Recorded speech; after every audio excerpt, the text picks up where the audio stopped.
Welcome back to Dark Dialogue, where we uncover the truths hidden in the shadows of true crime's darkest cases. I'm Angela, joined by my co-host John, and today we're continuing our exploration of the Oklahoma Girl Scout murders. Part 1 left us at the devastating discovery of Michele Guse, Lori Farmer, and Doris Milner's bodies on June 13th, 1977 at Camp Scott. Now, John, the focus shifts to the manhunt for a suspect that would consume Oklahoma and test the resolve of the grieving families. That's right, Angela. With the crime scene yielding clues like a smudged fingerprint and a size 9.5 shoe print, authorities zeroed in on Gene Leroy Hart, a local Cherokee man and escaped convict with a troubling past. His name became synonymous with the case, sparking a massive manhunt across the rugged terrain of Mayes County. In Part 2, we'll follow the chase for Hart, the evidence that pointed to him, and the trial that left more questions than answers, all while the victims' families fought for justice and closure. We'll also explore how this case reshaped lives and laws from the Guses? Damn, I'm butchering their name. I'm so sorry I'm butchering their name. From their quiet grief to the advocacy that emerged from tragedy. So, listeners, prepare for a gripping chapter as we delve into the investigation that shook a state. This is Dark Dialogue, and you're with us for Part 2 of the Oklahoma Girl Scout murders. So let's get started. The manhunt for Gene Leroy Hart is massive. The search began on June 13th, 1977, just hours after the bodies were found. Sheriff Weaver, leading the Mayes County Sheriff's Office, mobilized deputies and called in the OSBI, which brought forensic and tracking expertise. But by June 14th, the manhunt expanded to include Oklahoma Highway Patrol, local volunteers, and Cherokee Nation members, making it one of the state's largest, with hundreds of personnel and a budget exceeding $100,000, which is $536,000 in today's money. That's insane. The search centered on the Cookson Hills in Mayes and Cherokee counties, a 100 square mile region of dense forests, caves, creeks, and rolling hills near Locust Grove. So key areas included, obviously, the 410-acre camp and the surrounding woods along Snake Creek, where Hart was believed to hide in caves and other abandoned structures. Also, rural homes, farms, and Cherokee settlements where Hart had family ties or other sympathizers. It later extended to include searches that targeted remote cabins and trails near Tahlequah, 50 miles from Locust Grove, where Hart was rumored to move. The search included 50 to 100 deputies, SBI agents, and highway patrol officers, plus 20 to 30 Cherokee trackers and local hunters that were familiar with the terrain. They utilized bloodhounds, helicopters for aerial sweeps, and what early forensic tools they had available to them in 1977. Volunteers provided food, maps, and tips, though some withheld information due to their loyalty to Hart or the distrust of police. Teams of deputies and trackers combed forests, caves, and creek beds, focusing on areas that Hart knew from childhood, like caves near Snake Creek. Bloodhounds followed scents from items linked to the crime, but the heavy rain from the June 12th and 13th storm washed away tracks. Searchers checked abandoned barns, hunting shacks, and Cherokee homes, often with permission, but sometimes facing resistance. Helicopters scanned the Cookson Hills, looking for campfires, shelters, or any movement, but dense tree cover and Hart's stealth limited their success. Infrared technology, rudimentary at best in 1977, was minimally effective. Weaver relied on tips from Locust Grove residents offering rewards up to $5,000 for Hart's capture. Some tips pointed to Hart's relatives or Cherokee supporters, but many were vague or just outright false, reflecting community divisions. The OSBI interviewed Hart's family, who denied aiding him.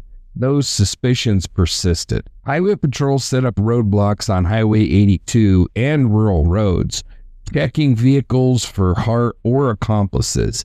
Night patrols monitored trails and campsites, hoping to catch him moving. Weaver publicized Hart's suspect status via radio and newspapers, hoping to flush him out or to pressure his supporters.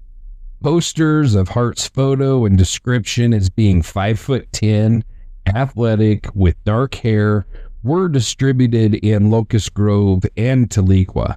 The Cookson Hills rugged landscape with caves, dense woods, and hidden creeks gave Hart the advantage. His childhood tracking skills, learned in a Cherokee household, allowed him to navigate and hide effectively. Caves near Camp Scott, some only accessible by crawling, were searched repeatedly but were often found empty. Some Cherokee residents, wary of law enforcement due to historical distrust, sheltered Hart or withheld information. Family members and friends in Locust Grove provided food, clothing, or silence, viewing him as a victim of systemic bias.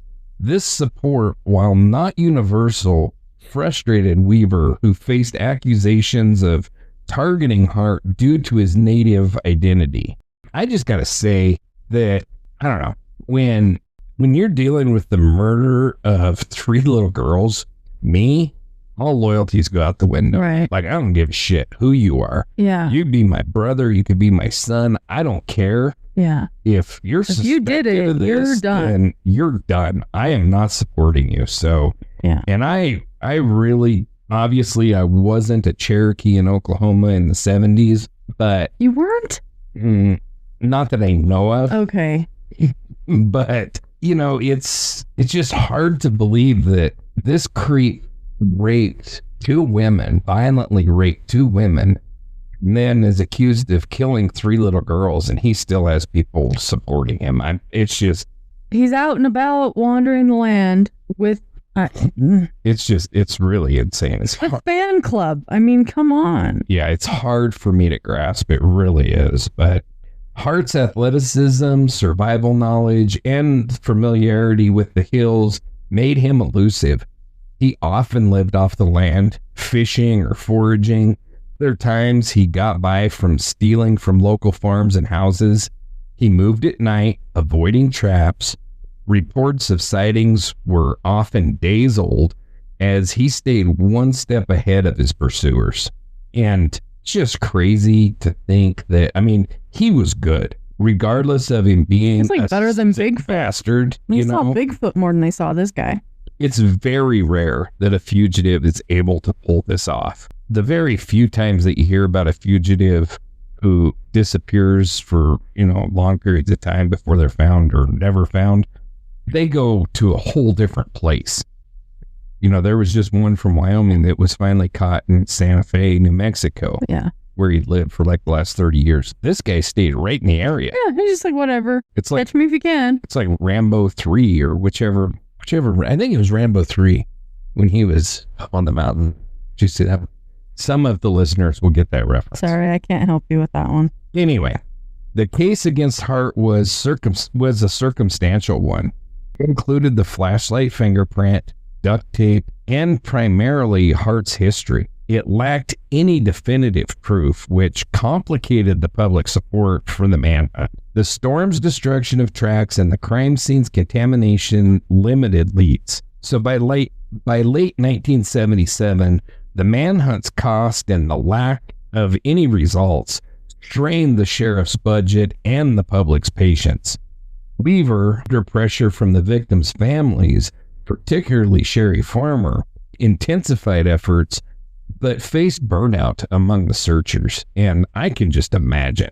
Yeah. You're talking about these guys have been away from their families and everything for months now searching. So it's tough. So some key moments in the search, we have from June From June to July of 1977, initial searches focused on Camp Scott and the nearby caves that we talked about, with bloodhounds tracking scents to a dead end. July sighting near Locust Grove led to a raid on a Cherokee home, but Hart was already gone. And then in August, OSBI found a cave 3 miles from Camp Scott with signs of habitation. There was blankets and food cans, stuff like that were believed to be Hart's, but he had abandoned it. Helicopters spotted a campfire near Tahlequah, but searchers found only locals. And it's likely that he probably had multiple caves, and he would probably go between them. Mm-hmm. So there would literally be weeks or even months before he would get back to one of his caves. Yeah. So, and after they had gotten there, because he was probably watching. Right. And then by fall of 1977, tips suggested that Hart was hiding with relatives in Adair County, and a raid in October uncovered clothing matching witness descriptions, but no Hart. Weaver's reward offer drew more tips. Many, though, were unverified. And then the winter of 1977 into early 1978, weather slowed searches, but Weaver persisted, focusing on Cherokee settlements, and a January 1978 tip about a cabin near Stillwell, which was 30 miles from Locust Grove, set the stage for Hart's capture. I think, too, the distances that we're talking about, 30 miles, 50 miles, somebody was helping him. He wasn't walking that distance. Somebody was driving him. In March of 1978, the OSBI received a tip from a Cherokee informant, possibly motivated by the reward or other community pressures, that Hart was hiding in a remote cabin owned by Sam Pigeon, a Cherokee acquaintance, near Stillwell in Adair County. The cabin, a small weathered structure, was 30 to 40 miles from Camp Scott, accessible by dirt roads and surrounded by dense forest. So on April 6, 1978, after weeks of surveillance, OSBI agents and Sheriff Weaver's deputies executed a pre-dawn raid. At approximately 5 a.m., a team of 10 to 15 armed officers surrounded the cabin, using flashlights and megaphones to order Hart's surrender. Hart, who was asleep inside, was caught off guard, and he surrendered without any resistance. Stark contrast to his 4-year evasion. Shocked. So, yeah, he really strikes me as a guy that, would do the suicide by cop thing. Yeah. Not go out in a blaze of glory or whatever, but no, that wasn't the case. So Hart, then 34, was disheveled, wearing worn clothes, and he showed signs of living rough. He had long hair and a lean frame from months on the run, and it would be years on the run, because he's been on the run since 1973. And we're since this incident. Right. And we're in 1978 now. So, yeah, talking almost 5 years on the run. Agents found minimal possessions, some clothing, and some canned food, and that suggested that he relied on Pigeon to support him. Mm-hmm. He was handcuffed, read his rights, and transported to Pryor's Mays County Jail, 20 miles away.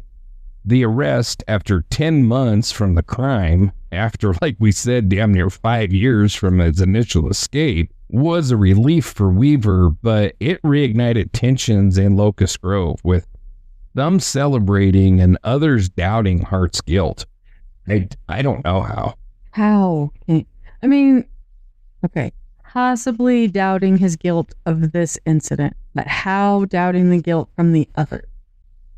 The only thing that I can say, and this definitely might play into it, is he was a Cherokee, and there was, racism or whatever, and so they believed that, he was set up for the first one and was being set up for this one, I would guess. I don't know, but I don't understand that at all. It's just not in my thinking. That's just not how I operate. I'm struggling. So news of the arrest spread via radio and newspapers, with Tulsa and Locust Grove residents divided.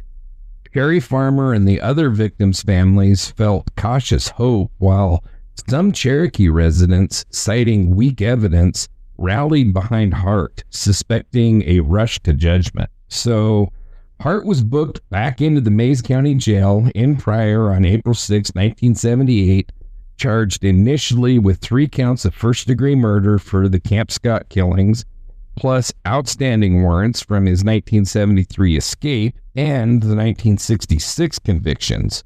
This is the same jail where he had escaped 5 years earlier. That's not lost on me, I know. But they weren't going to make that same mistake twice, I can tell you that. Good. It was now reinforced. The jail had been reinforced, and Hart was under high security. He had 24-hour guards and was put in a solitary cell to prevent another breakout. So they locked his ass down, and then somebody stood there looking at him 24 hours a day. He was not going to escape again. OSBI agents and Weaver interrogated Hart, seeking a confession or details about the June 12th, 13th, 1977 incident, and Hart was described as calm but defiant.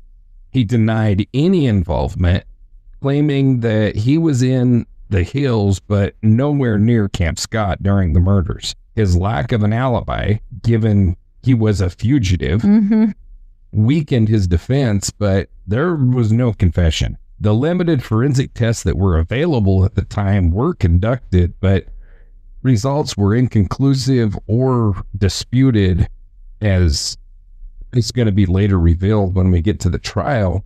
These would have been extremely limited and likely would have only included things like matching up his hair microscopically, looking at his fingerprints or footprints.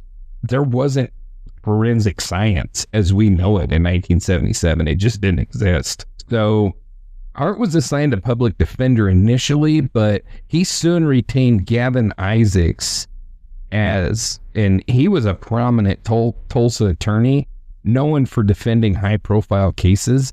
Isaacs was hired by Hart's family or other Cherokee supporters, and he began building a defense, arguing the evidence was circumstantial and Weaver's focus was biased. Within days of his arrest, Hart was arraigned in Mays County Court, pleading not guilty to the murder charges.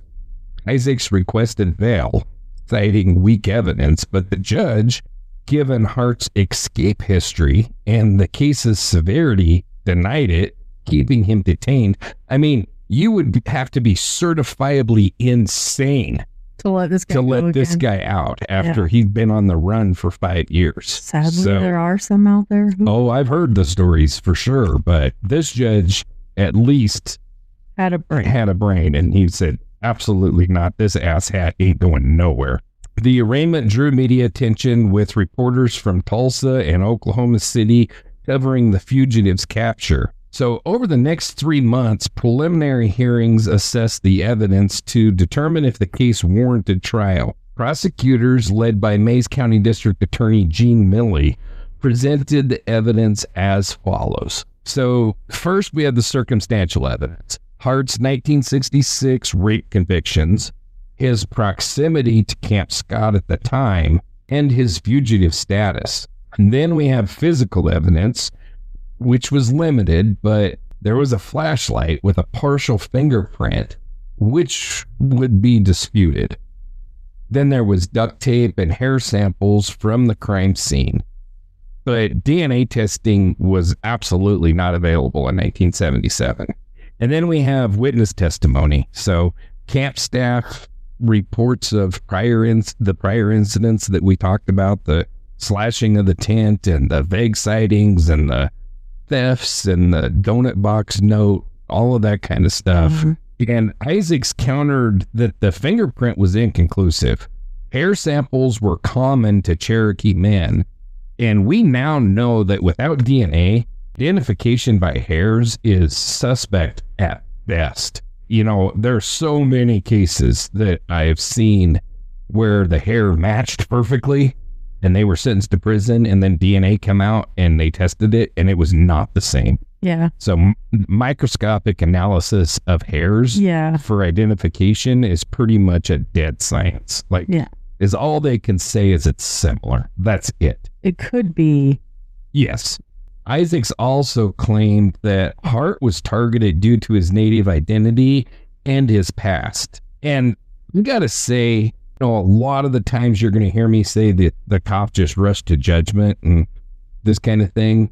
But with Sheriff Weaver, he's got a douchebag that was convicted. So I don't care what all of the other people say. He was convicted in a court of law of raping 2 pregnant women. Yeah. And we know that he's running in the area. He's going to damn sure be my primary suspect. Exactly. So, come on. Saying that he was targeted because of his past, hell yes, he was. Don't do past things to be targeted for. He's a freaking convicted rapist. Son of a bitch. The judge ruled that there was sufficient cause for a trial, and he scheduled it for early 1979. The year yours truly was born. Oh, okay. Let's just throw that We're out. We're covering 2 great years. Yes. So Isaacs filed for a change of venue, arguing that Mays County's media coverage and Weaver's public statements prejudiced potential jurors. The motion was denied, as the judge believed a fair jury could be selected locally, though his decision would later fuel controversy, which I think everything in this case later fuels controversy, so there's no surprise. This case is controversy. Isaacs challenged the forensic evidence, hiring experts to dispute the fingerprint and the hair analysis, which relied on, like I said, 1970s microscopic. Yeah, that word. Mm-hmm. Looking at hair through a microscope. There you go. It didn't rely on DNA. Obviously, it didn't exist, or it existed. They just didn't know about it. The prosecution bolstered its case with Hart's escape and survival skills, painting him as capable of committing the crime. During this time, what's that? Just, jeez. Yeah. Oh, he's capable. Yeah. Come on. During this time, Hart was held in a solitary cell in Pryor, isolated for security and to prevent any influence from other inmates. I gotta believe, too, probably for his safety. The dude was in there for killing 3 little girls. Yeah. And he's in there with a bunch of local guys, being Cherokee or not. You gotta believe a part of that was his safety. There is a code. Yeah. And it doesn't really distinguish who you are. You hurt a child. Oh, there's a code. Yeah. Yep. Inmates will take their own court. Yep. So he received regular meals, limited visitation. It was pretty much limited to his family members and his attorney, Isaacs. It's way too much still. Yeah. And he was given access to legal materials, but the high-profile case brought a lot of scrutiny with the guards. They were monitoring for escape attempts all the time. Hart reportedly maintained his innocence, writing letters to family or supporters, though none of these are publicly available, at least not where I could find I him. would like to know what he said to someone. Me too.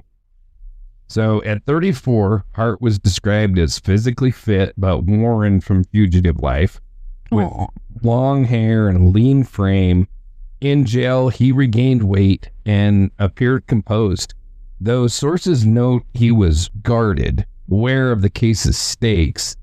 Isaac reported Hart was optimistic about acquittal, believing the evidence was weak. Some Cherokee supporters visited or sent messages, viewing Hart as a symbol of resistance against systemic bias. These visits, limited by jail rules, reinforced his defiance, but also isolated him from broader public opinion, which leaned against him.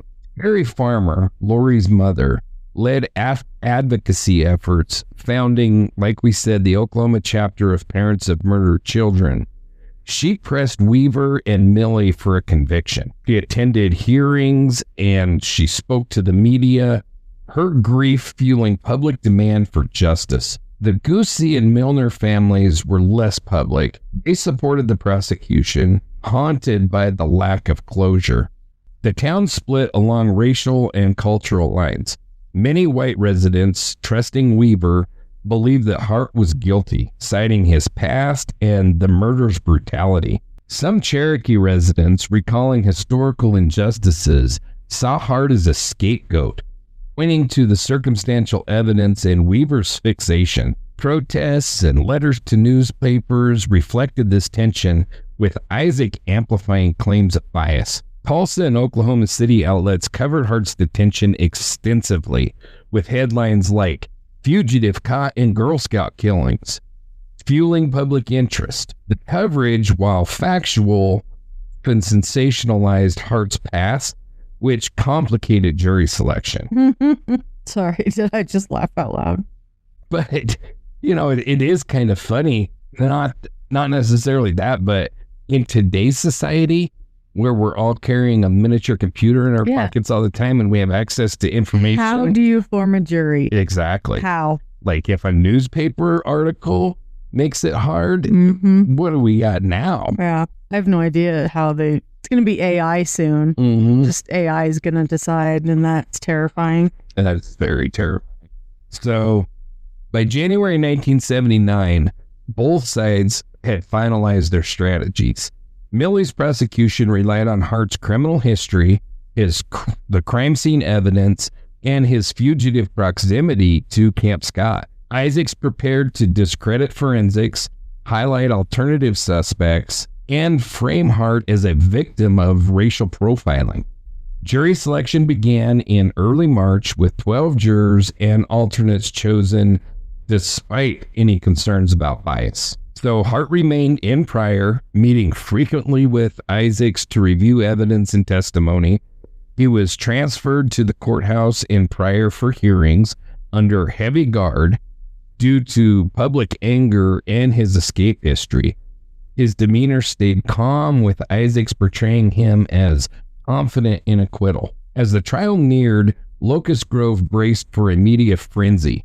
Sherry Farmer's public statements kept the victim's memory alive, while Cherokee supporters held small rallies claiming Hart's innocence.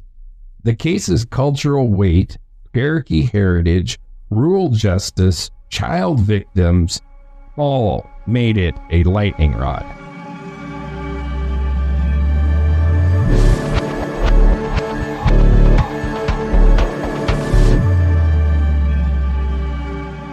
So as we said earlier, jury selection began on or just right around March 19th, 1979, and took 2 days. Approximately 50 to 70 potential jurors from Mays County were screened, drawn from voter rolls and driver's licenses, which was standard for 1970s Oklahoma. Now, they just say, where does John live? That's who we're calling, because I just got called for freaking jury duty. Starts in June. So did my boss. I've never lived anywhere where I wasn't called at least once for jury duty, usually multiple times. I don't know. And then there's people that go their whole lives and never get picked.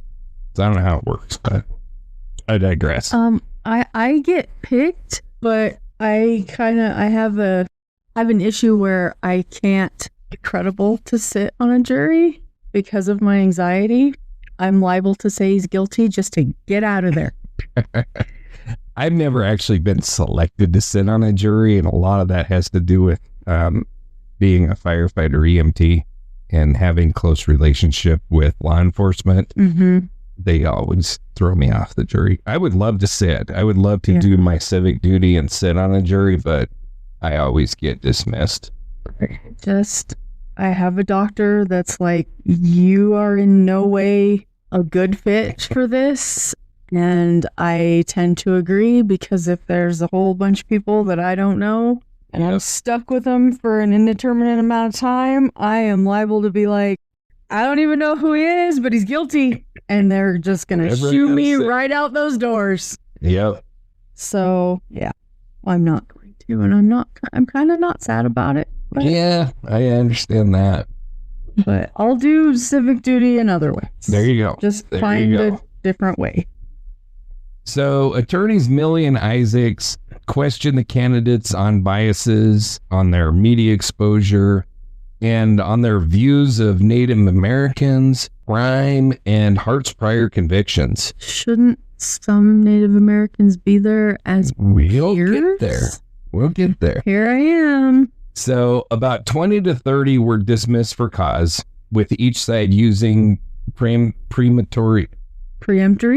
That's the word. Mm-hmm. Preemptory challenges to shape the panel. Final jury consisted obviously of 12 jurors with no specific alternates being noted, though 1 to 2 were almost certainly selected. So based on sources at Mays County 1979 demographics, was 80% white, 15% Native American, and 5% other. This would mean that the makeup of the jury was likely predominantly white, or roughly 8 to 10 jurors were white, 2 to 4 would have been Native American, and very likely they would have been Cherokee, reflecting the county's population and the case's cultural sensitivity. No black or other minority jurors are noted, and that's consistent with the area's demographic makeup. You know, if I had any patience, always asking you 2 seconds. That's all right. Before you're telling me. That's all right. Patience is not a virtue in my world. So there was likely 6 to 8 men, 4 to 6 women on the jury, as 1970s juries tended towards gender balance, but they often favored men in rural areas. Ages of the jurors were reported to have ranged from 25 to 60, with most being in their 30s to 50s, which is pretty typical for juror pools. Older jurors may have had children, emphasizing with the victims' families, while younger ones might have been swayed by the cultural arguments. The jury would have likely included farmers, small business owners, teachers, and blue-collar workers, all of which reflected Mays County's rural economy. Some jurors may have had scouting ties, given the Girl Scouts' prominence in that area.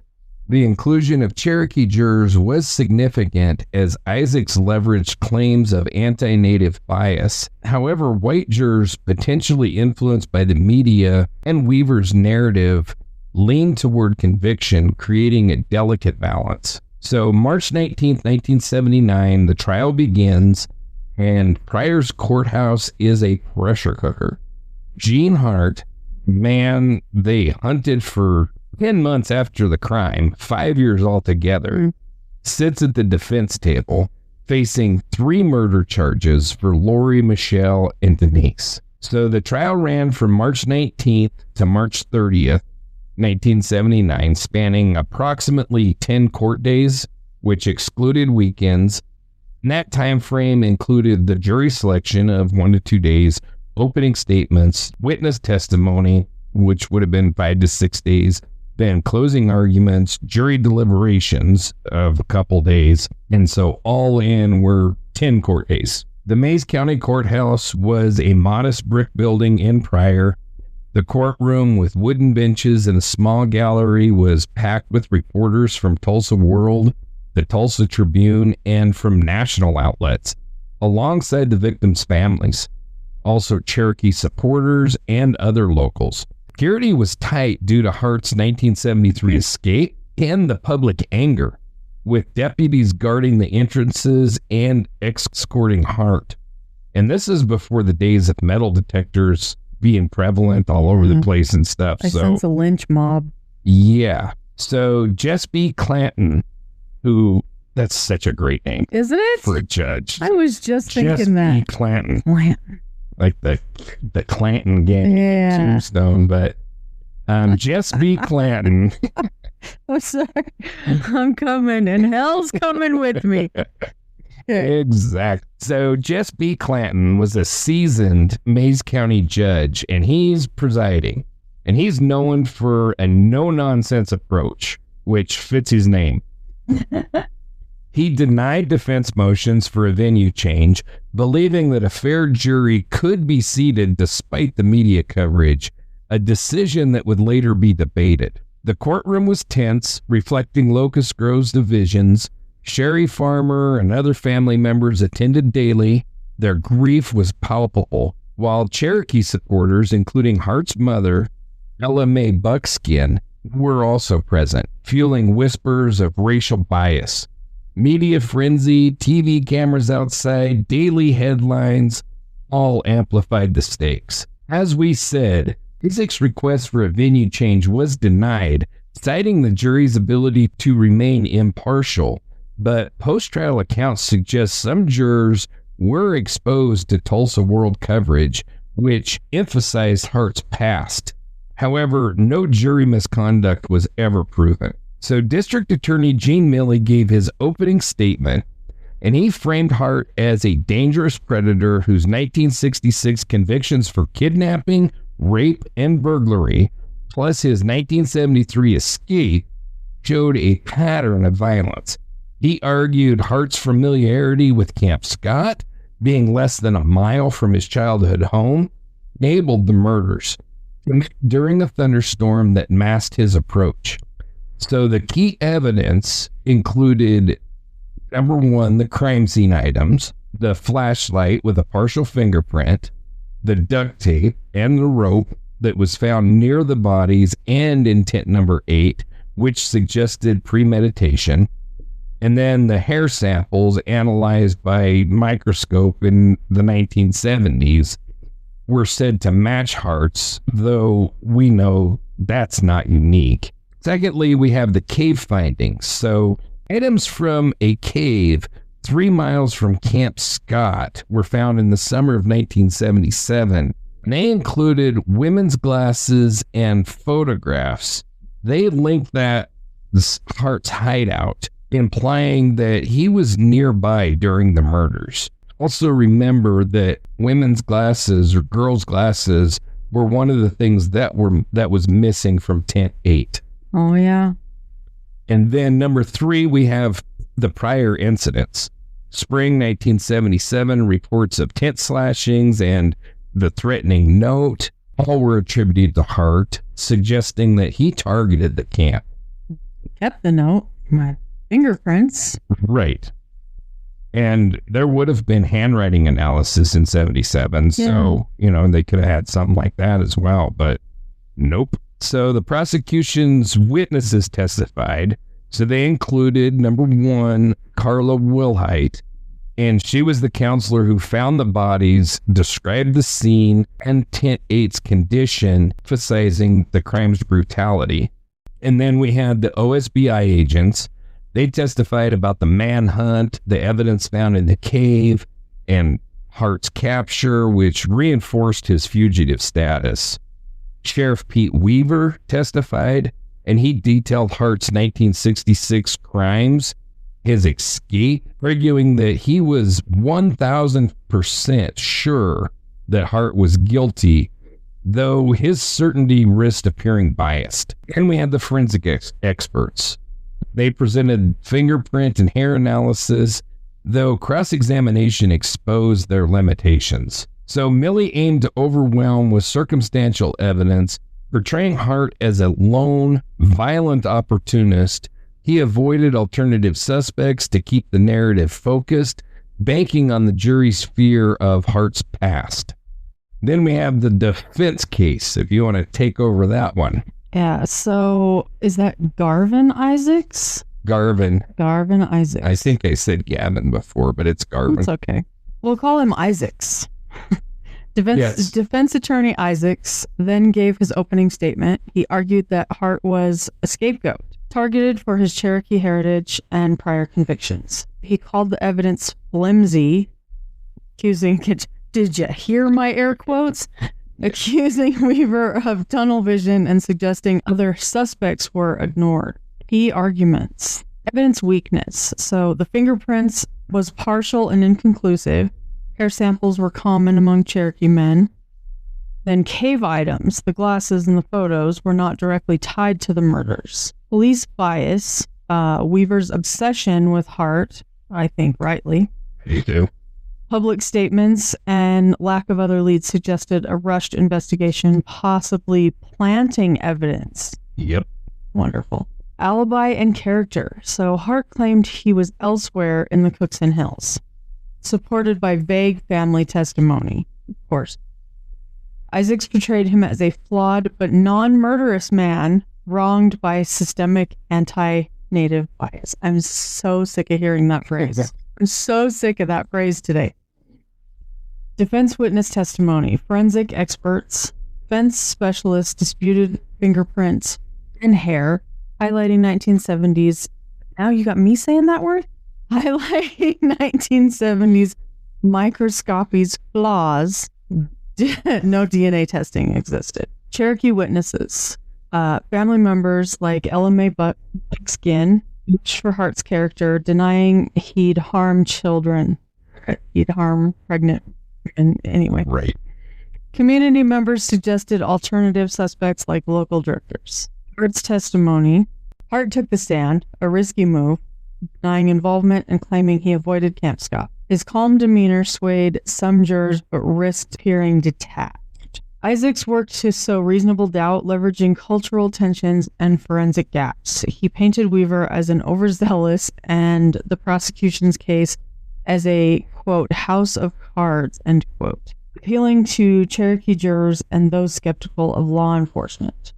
So during the trial, Millie displayed some of the victims' belongings, such as their sleeping bags and the camp clothes. This drew tears, obviously, from Sherry Farmer, all of the parents, and the jurors, as it served to humanize Lori, Michele, and Denise. And, you know, also, I'm sure that it displayed the brutality of the crime. I mean, the girls' bodies were found in those sleeping bags, so I'm sure they were covered with blood and just terrible. But well, and in things I heard, they didn't really look like bodies. Yeah.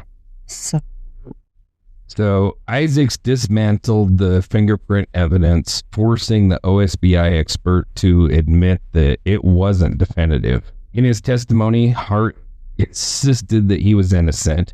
His maintained composure clashed with his fugitive status, which polarized the jurors. His claim of being elsewhere lacked any cooperation and was a significant weakness in his alibi.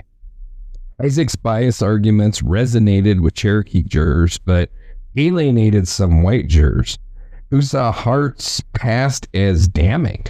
Protests outside the courthouse between Cherokee supporters and victims advocates underscored the divide. So after closing arguments on March 28th or 29th, the case was handed off to the jury. They were sequestered in a prior hotel, isolated from media and public pressure, which is a standard practice for high-profile cases. They deliberated for 2 days, and deliberations were described as tense, with jurors split along evidence and cultural lines. Cherokee jurors reportedly leaned towards acquittal, citing forensic doubts and bias, while some white jurors favored conviction based on Hart's history. The lack of more definitive forensic evidence or eyewitnesses forced reliance on circumstantial links, which Isaacs had weakened. The jury later noted some key issues that came up during deliberations. These included things like the fingerprints. Jurors debated the fingerprint with some saying it was too vague. The hair was not unique, and the cave items were circumstantial. They struggled because they had not been given a smoking gun. Isaac's narrative of alternative suspects and police bias swayed enough jurors to question Hart's guilt. The victim's youth and the family's pain pushed for conviction, but legal standards required proof beyond doubt. After heated discussions, the jury reached a unanimous not guilty verdict, driven by insufficient evidence and Isaac's effective defense. That deflated me to read. Yeah, it's pretty damn deflating. So, on March 30th, 1979, the jury returned a not guilty verdict in all 3 murder counts. The courtroom erupted. The families wept. Cherokee supporters cheered. And Hart remained stoic, hugging Isaacs. Judge Clanton discharged Hart on the murder charges, but then he was immediately rearrested for his 1973 escape and the 1966 convictions and returned to prison. Prison this time. Good. Not the county jail. Way the key. So Locust Grove split even further. The victims' families, especially Sherry Farmer, felt betrayed, vowing to continue their fight. Some Cherokee residents saw the acquittal as justice against bias, while others believed that Hart was guilty, fueling distrust. Media coverage from Tulsa World to ABC News debated the verdict's fairness with headlines like, "Hart walks free." Hart was sent to Oklahoma State Penitentiary in McAllister to serve out his 308-year sentence. On June 4th, 1979, the ripe old age of 35, he died of a heart attack during exercise. His death ended any hope for further investigation or perhaps a confession. Families were left wondering if they would ever have any answers. I have to say bittersweet. Like, yeah. I hope it was painful, but I'm sad that the families don't have answers. Yeah. But I really hope it was. Yeah, the guy's a scumbag. I have no doubt about it.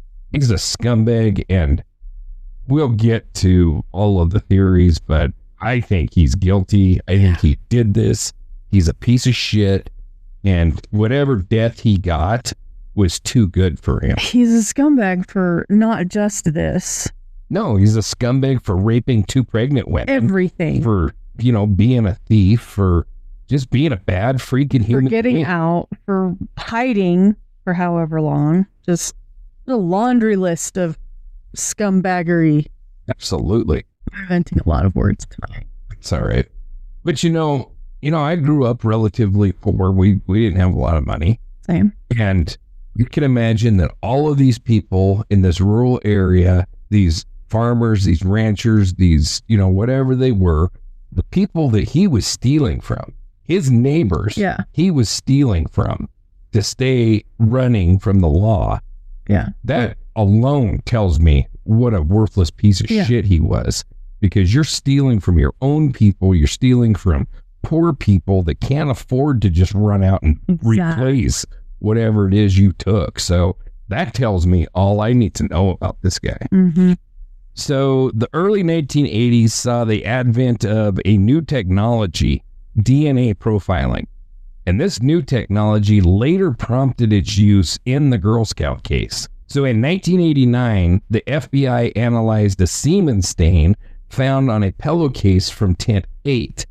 And this test found that 3 of the 5 DNA probes matched Hart's profile, with a probability among Native American males of 1 in 7,700. However, this was deemed inconclusive as it didn't exclude other suspects, and the sample was only a partial one. The results did serve to reaffirm Hart as the prime suspect, but lacked the precision to close the case. But it left the families frustrated again that they had no clear answers. So between 2007 and 2008, the Oklahoma State Bureau of Investigation, funded by a federal grant, sent crime scene evidence, including the pillowcase stains and the duct tape, to private labs such as Identigen in Houston and Sorensen Forensics in Utah, and they performed YSTR and mini-STR DNA analysis. However, the results were disappointing. They found that the sperm fraction too degraded for a profile. Are you shocked at disappointing things yet? Okay. No, and don't expect anything but disappointment in this case. Yeah. A partial female DNA profile was obtained from the pillowcase stain, was possibly from a victim, but it couldn't be matched due to graded victim samples. No male profile excluded Hart, but nothing confirmed him either. And then in 2012, learning of OSBI's cold case DNA initiative, Sherry and Bo Farmer urged Mays County Sheriff, who was a guy by the name of Mike Reed at that time, and they urged him to reinvestigate. So Reed, who was a local who grew up during the murders, committed to take a fresh look, and a lot of that, like we said, was driven by the farmer's persistence and the case's infamy. As a kid growing up in that area with this case, he had to be very well versed in it. Yeah. And probably had his own reasons for reopening the case. So several factors converged to prompt advanced DNA testing, and these included, number one, technological advances. So from 1977, obviously, till the 2010s, but even, from the late 1980s DNA technology to what we had in the 2010s, and currently it's like worlds. By the 2010s, DNA sequencing such as next generation sequencing, STR analysis, could analyze degraded samples with greater sensitivity, like the 1989 crude probes. Number two was Sheriff Reed's initiative. In 2016, Reed had raised $30,000 through community donations to fund new tests, reflecting Locust Grove's unresolved pain. Number three was the cold case review. So in 2017, Reed and the OSBI consulted the National Center for Missing and Exploited Children, where 23 homicide experts, which included FBI profilers and analysts, they reviewed the case, and all of them concluded that Hart was the sole perpetrator, and that prompted more DNA testing.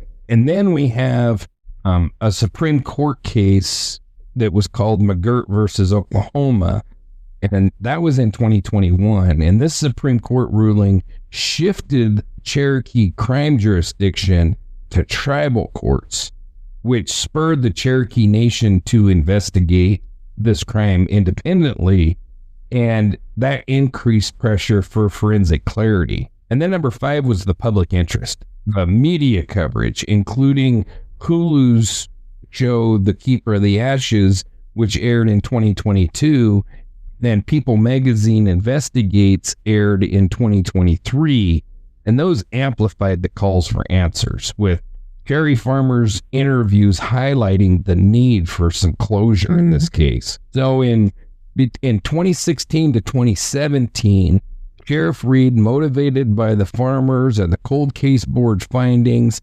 secured that $30,000 that we mentioned. This funding came from the Mays County donations to test the evidence, untouched since 2008. The OSBI coordinated with private labs specializing in degraded DNA. The test began in 2017 with results finalized by 2019. Oh, wait. Yeah. They were kept confidential to the public until 2022, but the families requested they were kept confidential, so they were told as soon as the results came out, and then they requested that they be kept confidential until 2022, and I don't know why that is, but I feel better knowing they knew.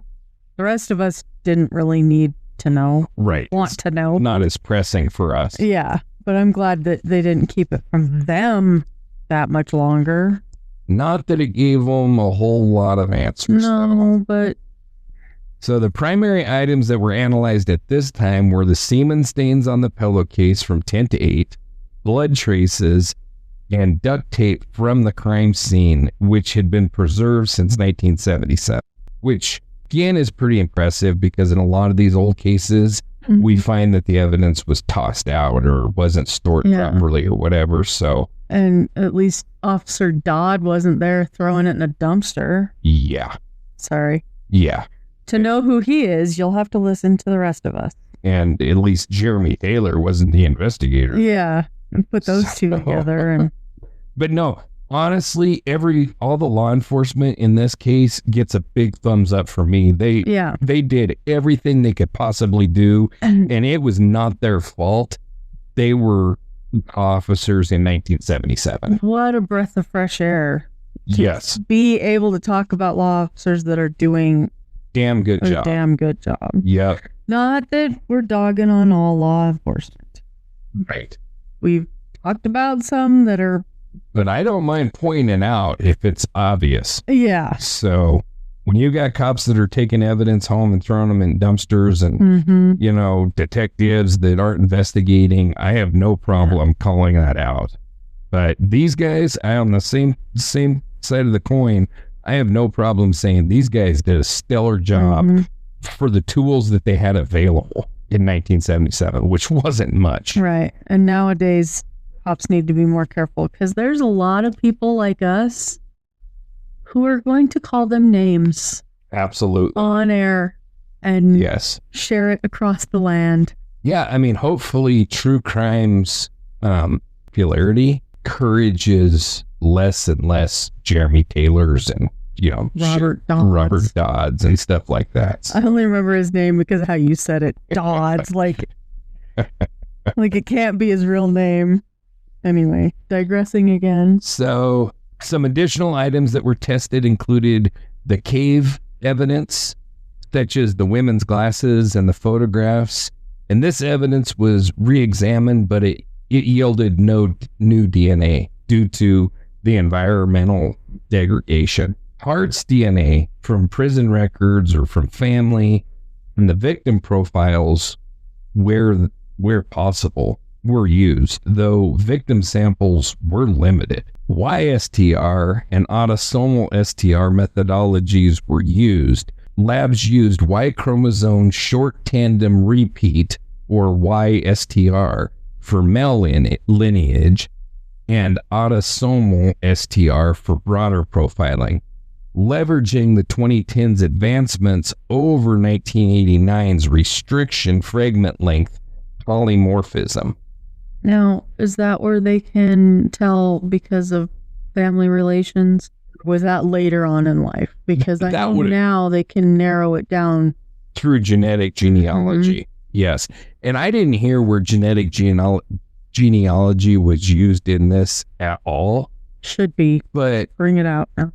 The difficult part about this is we're talking about a time where these people are dead. Yeah. His parents are dead. Like, it's extremely difficult. But so the girls' DNA, some of their families are still alive. Yes. And so I don't know. we know it was the girls. It's not like we need proof that it was the girls. Well, unless you find, and this wasn't the case, but unless you found DNA evidence in the cave, in which case you would need to confirm that it belonged to one of the girls, which would, more conclusively link him. But so techniques like mini STR amplified small DNA fragments, critical for 40-year-old evidence exposed to heat and humidity, and DNA from other suspects such as Carl Lee Myers. And we'll be talking about him. Myers was a convicted murderer, rapist, and suspected serial killer from Pitcher, Oklahoma. He's a world-class douchebag, this guy. World-class even. Oh, yeah. His criminal history and proximity to the 1977 Girl Scout murders led to speculation about his involvement. So the FBI outsourced the testing, like we said, to accredited labs like those that we mentioned, ensuring the chain of custody integrity. Tests took months due to the sample fragility, the need for multiple runs. Reed collaborated with OSBI and the FBI, cross-referencing results with 1977 physical evidence for consistency. And like we said, results were known by 2019, but not publicly announced until 2022. But when they showed partial DNA match to Hart. These tests generated partial DNA profiles from the pillowcase semen, strongly suggesting Hart's involvement. The profile matched Hart's DNA characteristics, but it had the same probability as before, excluding all but 1 in 7,700 Native Americans. So that was consistent with the 1989 findings, but it was bolstered by more modern precision. So all crime scene DNA was accounted for, matching the 3 little girls, Lori, Michele, and Denise, and Hart, ruling out any other suspects. Despite the strong suggestion, no full DNA profile was obtained due to the degradation, making the results officially inconclusive. No other agencies, OSBI or another DA's office, agreed to close the case unilaterally, so it's still open. Tests excluded other rumored suspects such as Carl Lee Myers, as well as 3 unnamed men that came to light in the 1980s through some claim. We'll talk about it, but these eliminations reinforced Hart as the sole viable perpetrator. Sheriff Reed in 2022 stated, "Unless something new comes up, I am convinced of Hart's guilt." Cited both DNA and non-DNA evidence, and he emphasized the case's rock-solid foundation, even without conclusive DNA. Non-DNA evidence included Hart's prison-developed photos that were found in the cave, his knowledge of the Cookson Hills area, and the 1966 rape convictions, painting him as a textbook serial rapist. The results gave the families, including Sherry and Bo Farmer, some peace, but not closure, because the case remained unsolved. Sherry noted, quote, "It's different than a loss because our daughter was still murdered." That reflects their ongoing grief. Her advocacy, including Marcy's Law in 2018, continues to honor Lori. Locust Grove remained divided. Some Cherokee residents, recalling 1979's support for Hart, questioned the DNA's reliability, citing potential planting, theory that was debunked by Reed. Others, including Reed, saw vindication for Weaver's 1,000% certainty. Hulu's Keeper of the Ashes in 2022 and People Magazine Investigates in 2023 highlighted the DNA, with actress Kristen Chenoweth, merely a camper in 1977, amplifying the case's emotional weight. Can you imagine how she feels right now? Oh my gosh, no. So today in 2025, the case remains officially unsolved. There's no full DNA profile or living suspect else for its closure. New investigations, such as that of the Cherokee Nation's post-McGritt investigation, may yield new insights, but Hart's death precludes any retrial if he was confirmed to be the suspect. The forensic tests underscored DNA's power and limitations with degraded evidence, shaping cold case approaches. The Farmers and the Guses gained partial validation, but continued advocating for victims' rights, with Richard Guse aiding the Oklahoma Victims' Bill of Rights. The DNA reinforced Hart's likely guilt, easing some tensions, but not healing Locust Grove's scars, evident in ongoing debates.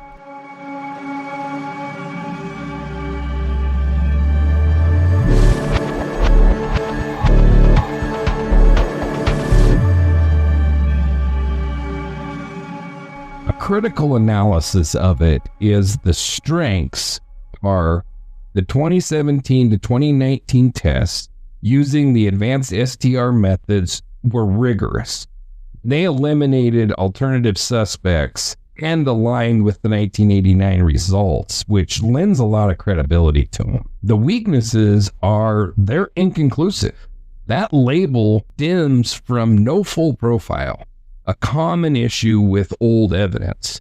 The 1 in 7,700 probability, while strong, doesn't meet modern forensic thresholds such as 1 in a billion, or what was it, 1 in 6 octillion or something. Insane. Yeah. So, you know, a lot of these cases, we hear a probability that literally is 1 in all the people in the population of the world or greater. This is 1 in 7,700. Yeah. So that's tough. It does limit it a little bit in being 1 in 7,700 Native Americans.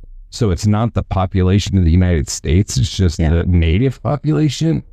But still a lot of people. We know it's male, so the females are taken out of that. But still, Native American males in the United States, that's a lot of people still. So it could have been somebody else. And Hart's death prevents any further testing. It also prevents him from suing. So I've decided this is true. He is 100% guilty. Well, we could say he's an asshat. He was convicted of rape. Yeah. So nobody's going to sue me for saying this guy is a total piece of shit for raping 2 pregnant women. No doubt. So the establishment's focus on Hart aligns with evidence, but it risks overlooking untested theories. Sherry Farmers voiced her suspicion that there was a female accomplice. There were also the claims of planted evidence raised by Hart supporters. These lack substantiation, as Reed noted. Motive and opportunity were implausible. A female accomplice? Yeah. Do we talk about this? We do. Thank you. Because I'm shocked. So the trial exposed the limits of 1970s forensics, the DNA, the weak fingerprints, which allowed Isaacs to create doubt.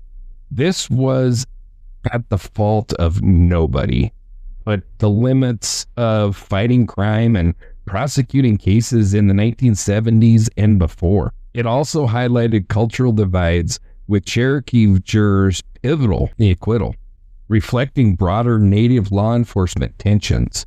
And I will say, coming from a generation, both of us do, that, maybe for some of our younger listeners, this is foreign, but I remember a lot of time for DNA where, fingerprints and stuff like that was all that you had when in fighting hair crime. Samples. You could get a blood type, but that was it. Yeah. And I have no doubt that if this case happened today, it would have been solved with Hart being put in jail for the crime. It was simply the fact that DNA wasn't known at the time is the reason why this case is unsolved. So the mixed racial and gender composition mirrored Mays County, but amplified the case's stakes as jurors navigated evidence and bias. Their decision prioritized legal standards over emotional appeals, and this still remains a point of contention. The acquittal left the murders officially unsolved, fueling Sherry Farmer's advocacy and Locust Grove's scars. Later DNA evidence vindicated Weaver's focus, but Hart couldn't ever be retried. Even if he was alive, he couldn't be retried. And this cements the case's mystery and likelihood of remaining unsolved. And I will just say, I have absolutely no animosity towards the jurors. I think they did their job. They are tasked with finding somebody guilty beyond all reasonable doubt. Task. And they had reasonable doubt, Without DNA, there is a reasonable doubt. It's sad, but it's true. So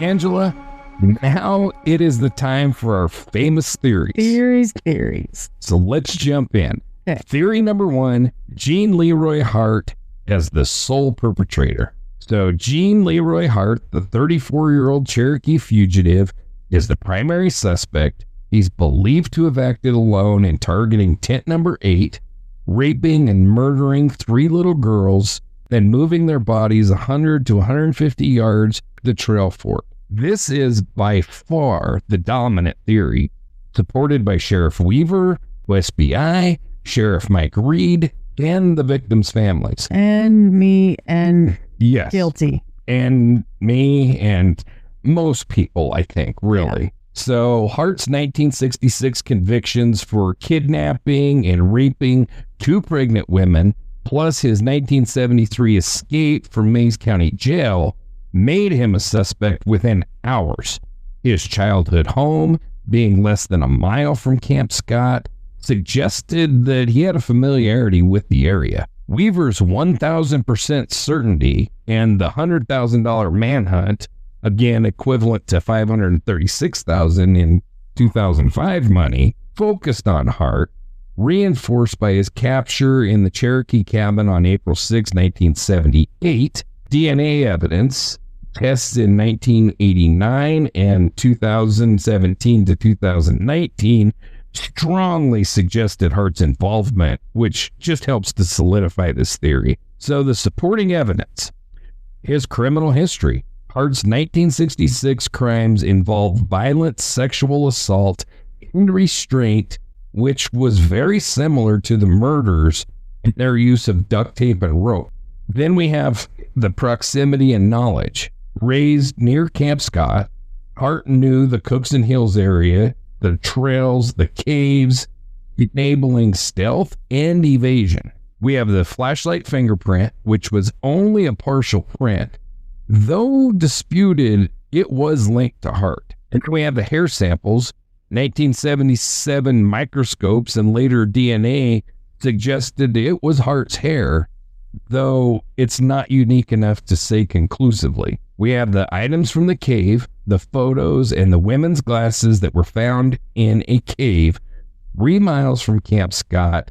It was believed to be Hart's hideout, and he was tied to that area. So then we have the DNA results. The 1989 test showed a 1 in 7,700 match to Hart's DNA in semen stains. 2017-2019 tests confirmed that, matching all crime scene DNA to Hart and to the victims. We have the prior incidents, the spring 1977 tent slashings, the threatening note, all of that kind of stuff, which strongly suggests Hart's reconnaissance of the camp. And it's a behavioral fit. Hart's fugitive status, survival skills, athleticism, being a former football star, align with the crime's physical demands, such as moving 3 bodies 150 yards in a storm. And then finally, we have that cold case read, and I put a lot of stock in that. So in 2017, 23 experts from the National Center for Missing and Exploited Children unanimously concluded that Hart acted alone. So these aren't just like armchair detectives. These aren't just podcasters. These are FBI profilers. These are guys that do this for a living. And every single one of them said it was him being alone. So that's really strong. For me, that's stronger than the DNA. It's honestly. The weaknesses in this theory are the inconclusive DNA. No full DNA profile was obtained due to the degraded samples, leaving the case officially unsolved. The circumstantial evidence, 1977 evidence, the fingerprint, the hair, the cave items, is weak. Obviously, it was weak because it led to Hart's acquittal in 1979. We have the community support. Some Cherokee residents strongly believed that Hart was a scapegoat because of his native heritage, citing Weaver's bias and lack of any other suspects. There was no confession. Hart denied involvement during interrogations and the trial, offering no alibi, but no admission either. Then he died shortly thereafter, so there was no opportunity for any later confessions. Karma judged him. I think you're right.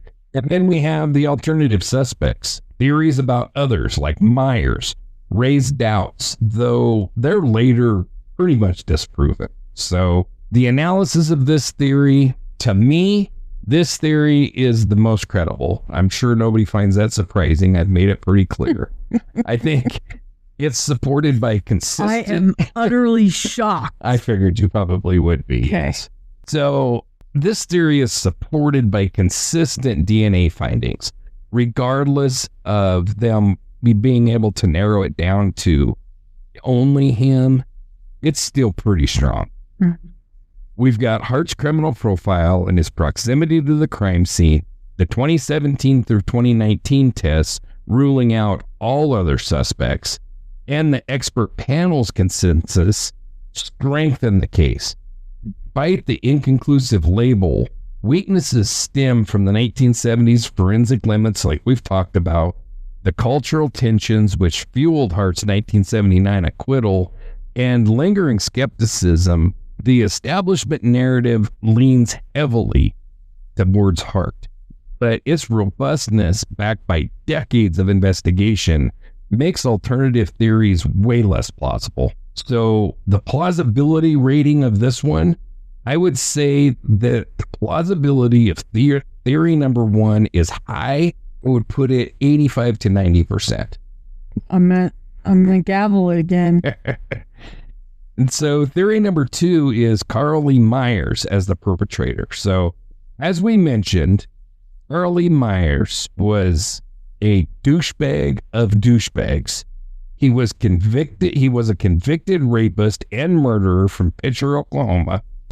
He was proposed as the Girl Scout killer in 2011 in a claim made by John Russell, who was a former cellmate, who alleged that Myers confessed to the murders. So Russell was a convicted fraudster. He claimed that Myers confessed to the Girl Scout murders and 6 other killings while the two were cellmates in 1979. And then he made a film called Candles, which aimed to expose Myers, and it casted Hart as a scapegoat. Honestly, in my opinion, his film Candles aimed to make him money. I believe that was the whole motivation. Yeah. So Myers' 1976 through 77 sexual assaults and the 1993 to 1996 murders in northeastern Oklahoma made him a plausible alternative, especially after Hart's acquittal. And his criminal history, the guy is a world-class asshat. So yeah. Myers raped a 12-year-old girl in 1977 and was linked to murders Sean Williams and Cindy Marzano by DNA, showing that he has a pattern of sexual violence.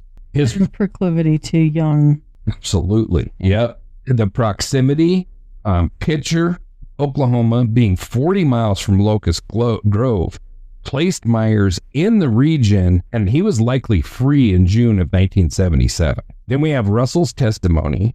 Russell's detailed account of Myers' confession, though it's uncorroborated, gained traction in online forums. And then we have the fact that this case is unresolved. Hart's acquittal and death left room for alternative suspects, with Myers' violent MO superficially aligning. So the weaknesses of this theory are, number one, the DNA exclusions. The 2017 through 2019 test definitively ruled him out, matching the crime scene DNA to Hart and the victims only.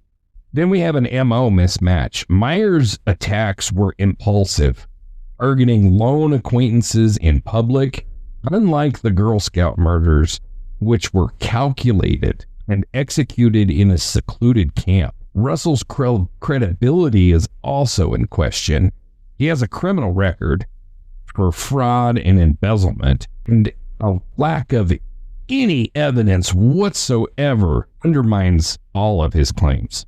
The OSBI dismissed him as absolutely unreliable. We have no connection. Myers had no known ties to Camp Scott or to the victims, unlike Hart's proximity and knowledge. And then we have behavioral incongruity. Myers had a very low IQ, and he had a very boastful nature. That contrasts with the murder's stealth and complexity.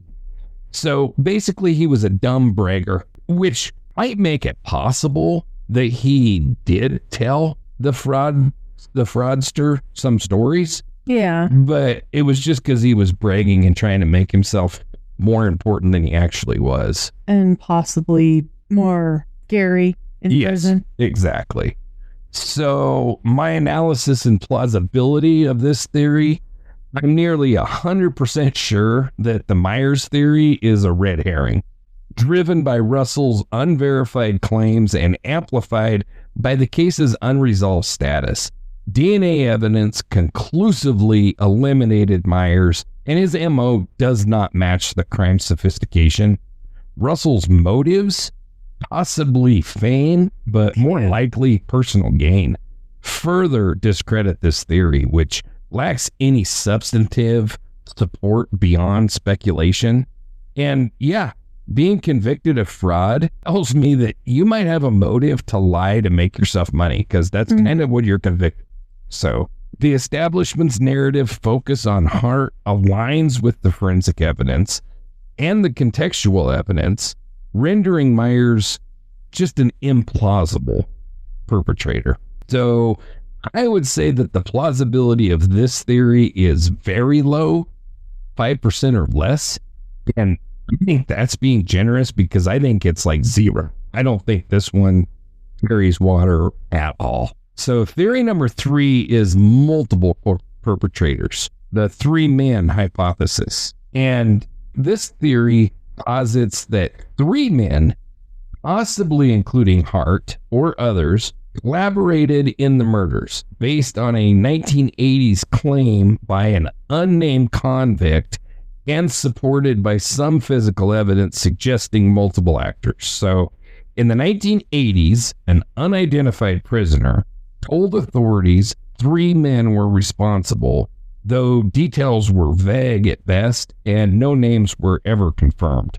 Oh, well, then he's 100% telling the truth. Right. The crime scale, such as attacking 3 girls and moving the bodies 100 to 150 yards in a storm, suggested to some investigators that one person couldn't have acted alone. Locust Grove rumors fueled Hart's acquittal, pointed to local criminals or drifters possibly working together.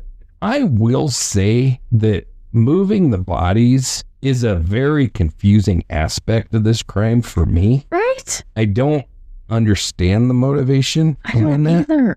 I've been trying to figure out this whole time why they weren't just left in the tent. It's been bugging me too, and I don't have a good answer because it's not like if they were moved out in the woods somewhere, it would be so that they wouldn't be discovered until later so that he could have an opportunity to get farther away. But they were moved to a place they were guaranteed to be discovered. Quicker. Because being left in the tent might have gained him an extra hour or 2. Yeah.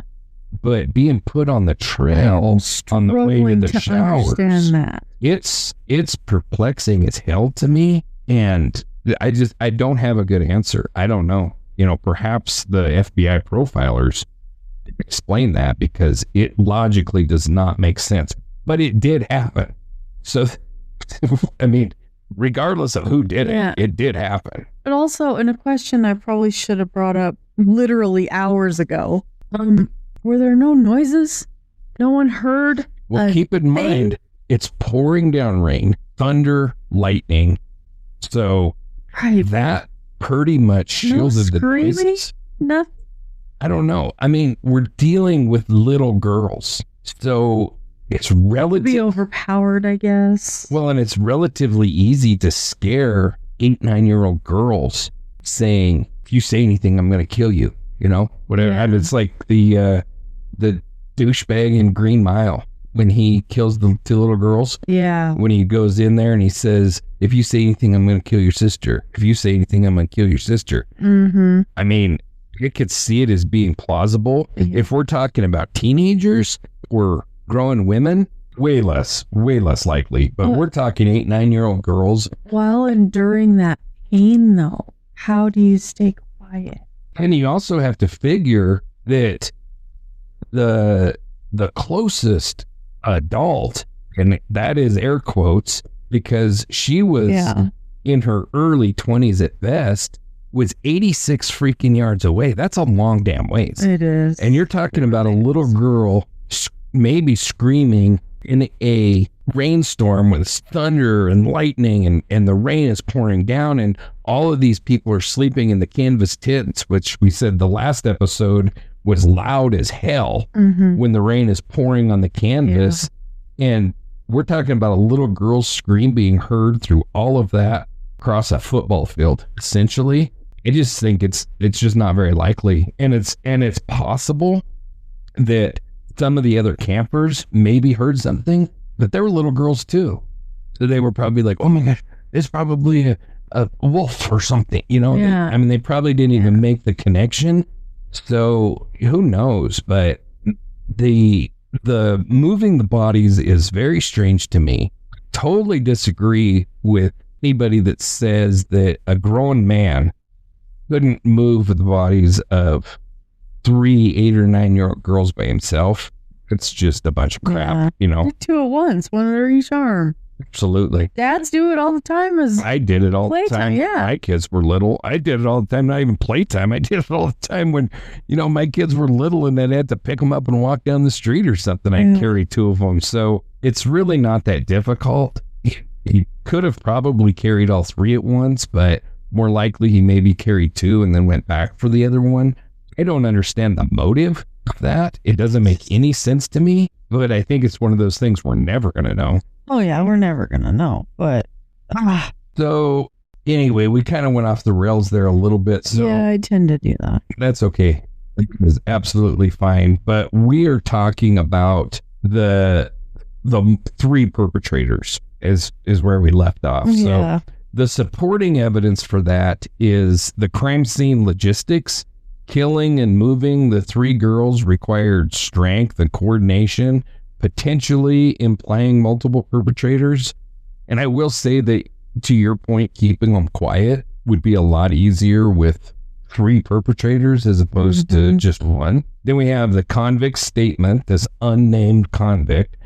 The prisoner's claim, though it's completely unsubstantiated, it gained attention due to the case's notoriety. We have the pre-crime incidents, the spring 1977 reports of two men seen near Camp Scott and the tent slashings. And then we have the note that was left, which said, "We will kill three girls." Though all of that does suggest a group was not click with me till now. A group was scouting the area. And then number 4, we've got the Cherokee support for Hart. Some believe that Hart was involved, but that he didn't act alone, with accomplices maybe shielding him. Then we have the weaknesses, which are number 1, again, the DNA evidence. The 2017 through 2019 tests found DNA consistent only with Hart and the victims, which ruled out any additional perpetrators. The lack of specifics, the convict's claim lacked names, dates, or verifiable details, making it speculative at best. Right. That's laughable. It really is. That they're even talking about that. Yep. We have Hart's profile, his solitary fugitive lifestyle, and survival skills suggest that he acted alone, not requiring any accomplices. He probably wouldn't want them. They'd slow him down. Yeah, of course. And, to that point, these types of crimes very rarely perpetrated by more than one person. They don't want to share. Well, they don't want to share, and sexual predators are, at least in their debauchery, whatever their sickness. Good word, debauchery. They're very private. They don't go sharing all the sick-ass things that they want to do. Right. And so, I'm not saying it never happens, because there are cases that, like the Hillside Stranglers were cousins that raped and murdered together. It does happen. It's rare. Adding a third one to the mix makes it even more rare. Yeah. I can't oh, yes, I can. Yeah. I was going to say, I can't from the top of my head think of one that was 3, but the Chicago, the dudes in Chicago that eat the breasts of their victims, I can't think of their name. There was 3 of them psychopaths. It sounds familiar, and I'm kind of grateful, but I'm pretty sure we'll cover it someday. Oh yeah, we will. It's like the Chicago Murder Squad or something like that. I can't remember it, but I remember the specifics. So that was 3. So it has happened. It has happened, but it's very rare, very rare. So, and then we have the investigative focus. Weaver and the OSBI found 0 evidence of multiple actors, focusing solely on Hart. And I think that, it's a rainy night, whatever, the trails, they're all dirt trails, are going to be mud.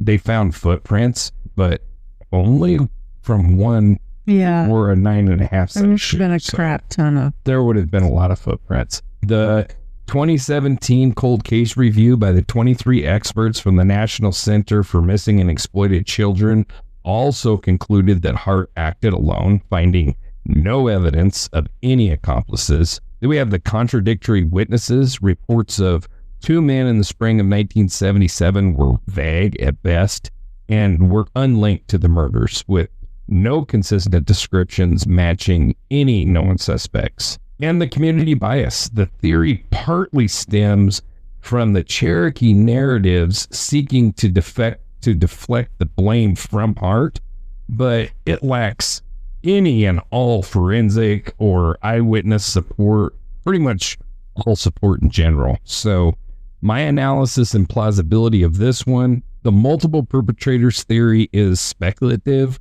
at best and driven by the crime's physical demands and a single uncorroborated convict's claim.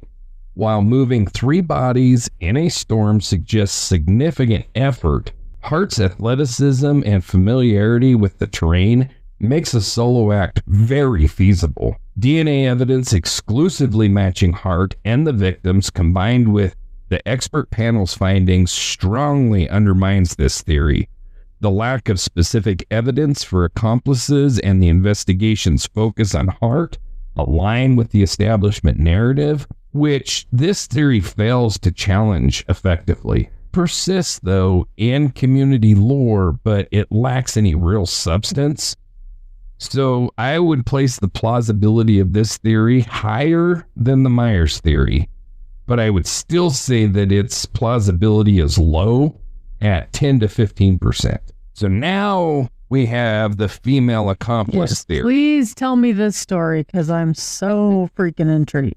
So this theory was proposed by Sherry Farmer, who was Lori's mother, and it suggests that Hart or another perpetrator had a female accomplice who helped lure, subdue, or kill the girls, possibly explaining the crime's execution and lack of an immediate detection. So in a 2022 Newsweek interview, Sherry Farmer expressed belief that a woman was involved, citing the crime's complexity and the girls' trust in female authority figures at camp. She suggested a female could have entered Tent 8 without alarming the girls, unlike a male intruder. Mm-hmm.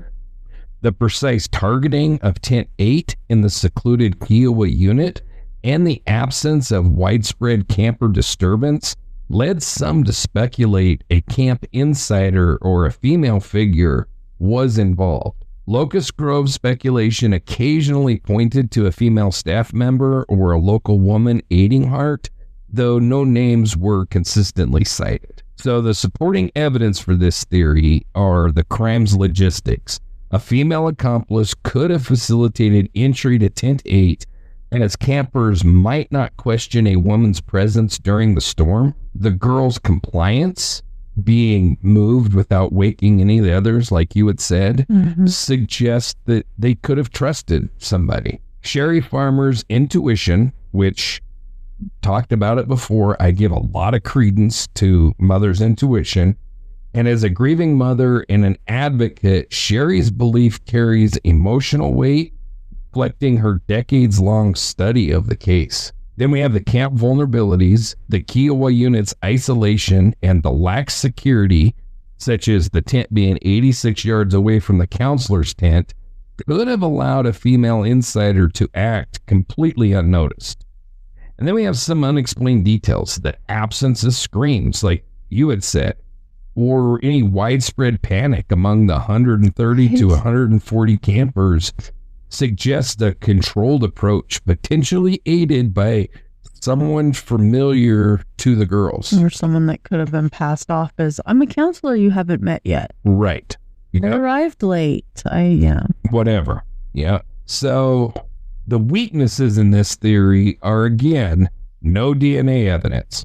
The 2017-2019 test found only Hart's and the victim's DNA with no trace of a female accomplice. Then we had the lack of suspects.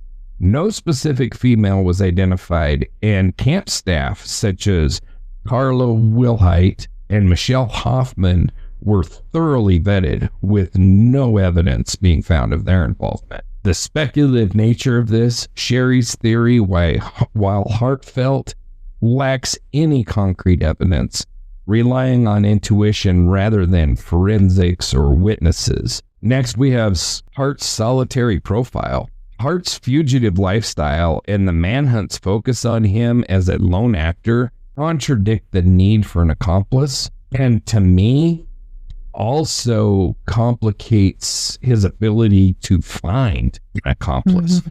How do you find a woman willing to help you rape and kill little girls when you're living in the hills of Oklahoma? Super sadly, there are men who have found women who help them do this. Absolutely, there are. But Hart doesn't strike me as someone who would have a woman help him. No. And again, where's he going to find her? But even beyond that, like, he doesn't like women from the sounds of... Right. So he wouldn't trust one. Well, he wouldn't trust one, but then you do have to put stock in his native heritage, which much more would have had a definite delineation between male roles and female roles. Mm-hmm. And more so than the white community in 1977. And although that is lessened now, he grew up in the 1940s and 50s, where that would have been very much a part of the culture, where you would not be relying on a woman to assist you with something like that. Yeah. It's just too important. There was very defined gender roles within the native culture that I just don't see him breaking from. Right.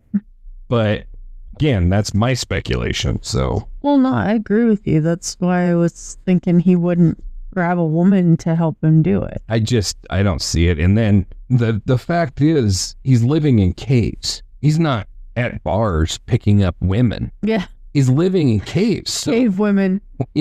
Finding a woman that's going to help him do this, it's just doesn't make sense to me. It would, if there was a woman involved, it would almost have to be, in my mind, another perpetrator, because I don't think Hart fits that profile at all. Mm-hmm. To your point. Yeah, I agree. And then the final weakness is the investigation findings. The OSBI and the 2017 expert panel found no evidence of additional perpetrators, male or female. So the female accomplice theory is emotionally compelling, reflecting Sherry Farmer's relentless quest for answers, but it lacks empirical support. And I will say that, she came out with this theory in 2022. So we're talking like 45 years of not having an answer. Yeah. And just going back and being like, well, maybe it was this, and I cannot fault her. Grasping. She's a poor mother that just wants an answer before she dies, and she'll just do anything to try to have that answer. Yeah. So I don't fault her, but I just... At this point, any answer would do. Right. The DNA evidence exclusively ties Hart to the crime, at least in my mind, and no female suspects emerged despite extensive investigations. The theory's strength lies in explaining the crime's stealth, but Hart's knowledge of the camp and the storm's cover would likely suffice for that. Sherry's perspective highlights the case's unresolved pain, but the establishment's narrative focus on Hart, the sole perpetrator, is far more substantiated. This theory remains a poignant but unlikely hypothesis. So I would say the plausibility rating of this theory would match that of Myers, and I would say that it's very low, 5 to 10% at best, and I think that's being generous. I think it's very unlikely. Yeah. Then we have theory number 5, that evidence was planted by the authorities. So some Cherokee supporters and Hart defenders allege that Sheriff Pete Weaver or the OSBI planted evidence such as fingerprint, the hair, or the cave items to frame Hart, motivated by an anti-native bias or pressure to close the case. Oh, never mind. Answer my own question. So historical mistreatment of Native Americans, including the Trail of Tears, fostered skepticism of law enforcement among some, or I would even say a lot of Cherokee residents. And they saw Hart as a scapegoat. So Garvin Isaacs, Hart's attorney, argued that Weaver's fixation and weak evidence suggested bias, and he implied possible tampering.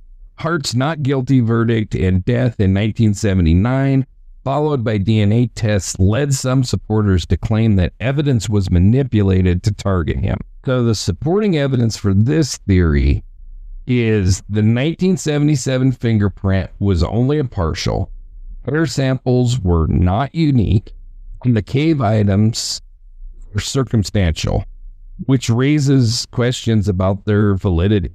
We have Weaver's certainty, his public insistence on Hart's guilt, saying he was 1,000% sure, and his focus on him alone suggested a potential bias, fueling the tampering theories.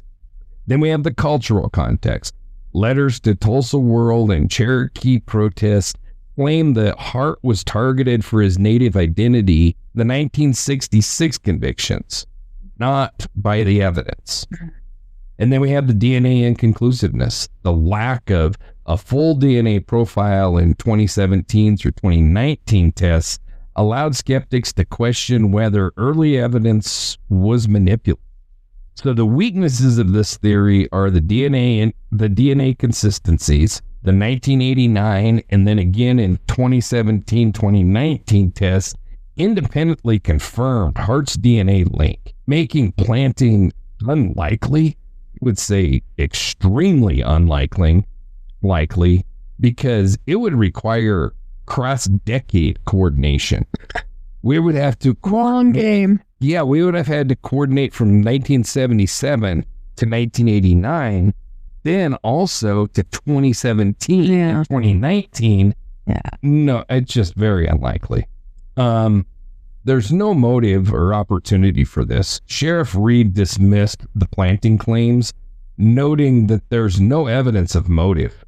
There was never any kind of a personal vendetta even claimed against Sheriff Weaver, against the natives. It was only Hart. Mm-hmm. They only said he was targeting Hart. It wasn't like, this guy had a history of going after the native population and being... There was none of that. Mm-hmm. So it's very hard to believe that he would have just picked this one guy to target for his native bias. So, and there's no means for him to fake complex evidence like semen stains. How do you do that? Especially when you don't want to know. Well, especially when you can't find the guy. He's been a fugitive for 5 years. How do you get his semen? Tiny opportunity I can offer is from his previous incarceration. If they had that. So that would be tiny, because that would mean that the sheriff, who they had no knowledge of DNA, mm-hmm. somehow foresaw there would be this thing called DNA, which could link semen, and then somehow decide to save it. I'm not even going to how he collected it. Then he somehow saved it for the future. Because I'm going to get you, my pretty, and your little dog, too. If that how it feels to me. If that was the case, then Marty McFly was the sheriff. Yes. That's all I've got to say about that. 1.21 gigawatts. So, and then we have the rigorous investigation as another weakness. The OSBI, the FBI, again, that 2017 expert panel, they all reviewed the evidence chains. They found no tampering. Multiple agencies were involved, and that really, really significantly reduces the likelihood of a conspiracy. Sorry, in my head, I'm writing Back to the Future Part 4. So, and to my other point, not only do you have to get all the OSBI agents involved in 1977, you somehow got to get FBI agents involved, and then the whole panel, which voted unanimously, you got to get them involved in 2017. And the patience it takes to just wait. Yeah. Trust the process. We'll get there. And this guy's dead, so we're really going to gain something by proving it was him. Yes. Yeah. And then Hart's... All right, now what we gonna do is... Yeah, exactly. Another weakness is Hart's criminal fit for this. Hart's 1966 crimes, his proximity, and his fugitive status provided some very logical reasons for Weaver to suspect him. It didn't require him to fabricate any evidence. The guy was already a freaking fugitive. From the future or the past. Yeah. So he just fit. And I said this earlier, I could understand Stop being like, he's the guy that did it. We've got to find this guy. Would have been like that too. We've got a convicted rapist on the loose. We've got to find him because he's most likely the one that did this. Then it wasn't mentioned anywhere, but on top of that, you've got the rural setting where crimes like this probably never happened. They were probably extremely scandalized by the fact that he went to Tulsa and raped 2 women in 1966. You know, we're talking about a tiny little community where crime rates in these rural communities are usually extremely low, especially violent crime. So because everybody knows everybody. Right. So you've got one guy in the community that's been convicted of rape, and now we have this rape and murder. Yeah, it's a logical leap to say he's our dude. We'd even do it around here nowadays. Absolutely. Like, that's the guy. Well, it would happen here. Yeah. Violent crime in this area is very low. And so it's growing though, sadly. It is growing, but still, if somebody raped and murdered 3 little girls, would rock this community. Yes. And if there was somebody running around that was convicted of raping 2 women, was a fugitive, all of our suspicions would be on that dude. Well, it rocked us a few years ago when that guy from Bozeman came down. Kidnapped that girl? Yeah. Yeah. It rocked us for days. Absolutely. So, yeah, we were all like... And then finally, we have the community bias. The planting theory partially reflects Cherokee distress, but it lacks any specific proof beyond just speculation. So my analysis of this is the evidence planting theory stems from legitimate cultural grievances, but it crumbles under any kind of scrutiny. Consistent DNA findings across multiple decades, rigorous investigations, and Hart's logical fit as a suspect undermine the claims of tampering. Weaver's zealousness may have appeared biased, but no evidence supports any deliberate fabrication. Theory persists in Cherokee narratives reflecting broader systemic issues, but fails to challenge the forensic and the contextual case against Hart.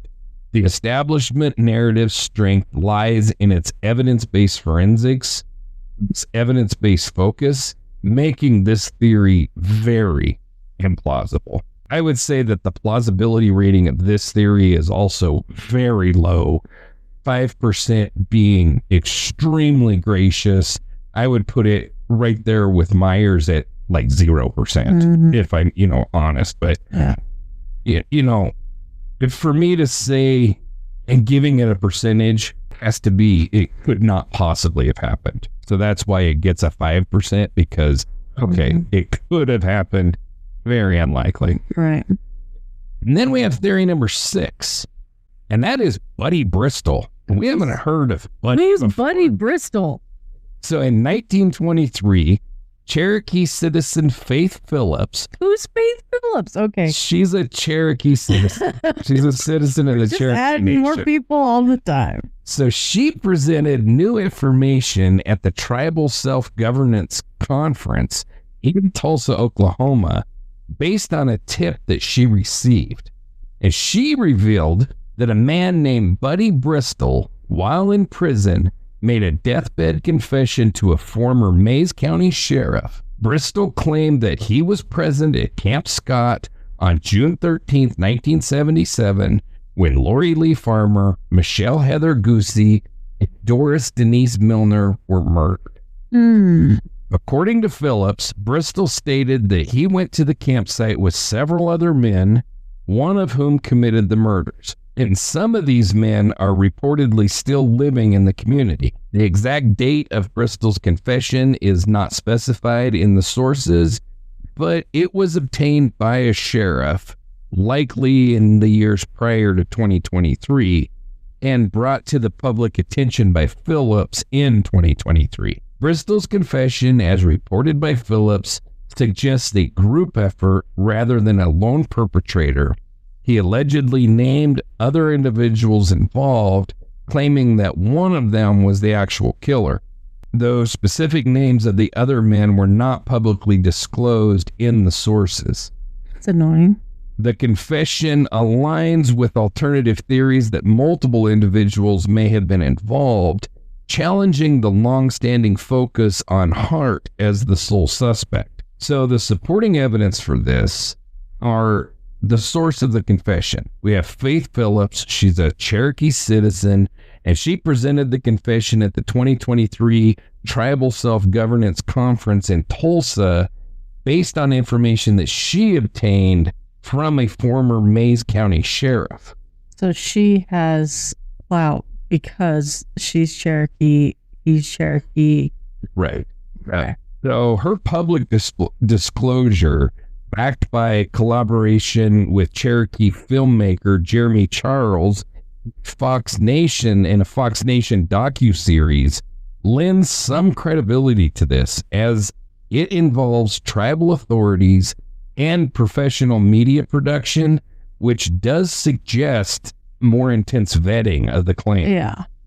And it does align with alternative theories. The confession aligns with theories proposed in J.D. Mortenson's book, Shatter Justice, which argues that Hart was framed and that multiple individuals, possibly local men, were involved. Morrison's work cites community suspicions and inconsistencies in the case against Hart, providing a backdrop for the idea of a group crime. Then we have the historical context of multiple suspects. So during the original investigation, two suspects were considered, including William Sleepy Stevens and Harold Lee Fryer, though Hart remained the focus due to his criminal history. The presence of a size 9.5 shoe print and a smudged fingerprint on a flashlight at the scene suggests the possibility of multiple individuals, as these could not be conclusively linked to Hart by himself. And then we have the prior warning signs. A threatening note in April 1977 during a counselor training session at Camp Scott said, "We are on a mission to kill 3 girls in tent 1. And that supports the idea of premeditation by a group. Well, why change the tent number? Yeah. No. I have no idea. Look at me like, stop asking me these questions. No, I caught that one too, and I don't know. But he didn't know. I mean, I guess they were probably clearly marked too. I don't know if they were clearly marked. The pictures that I saw were not necessarily of the camps there.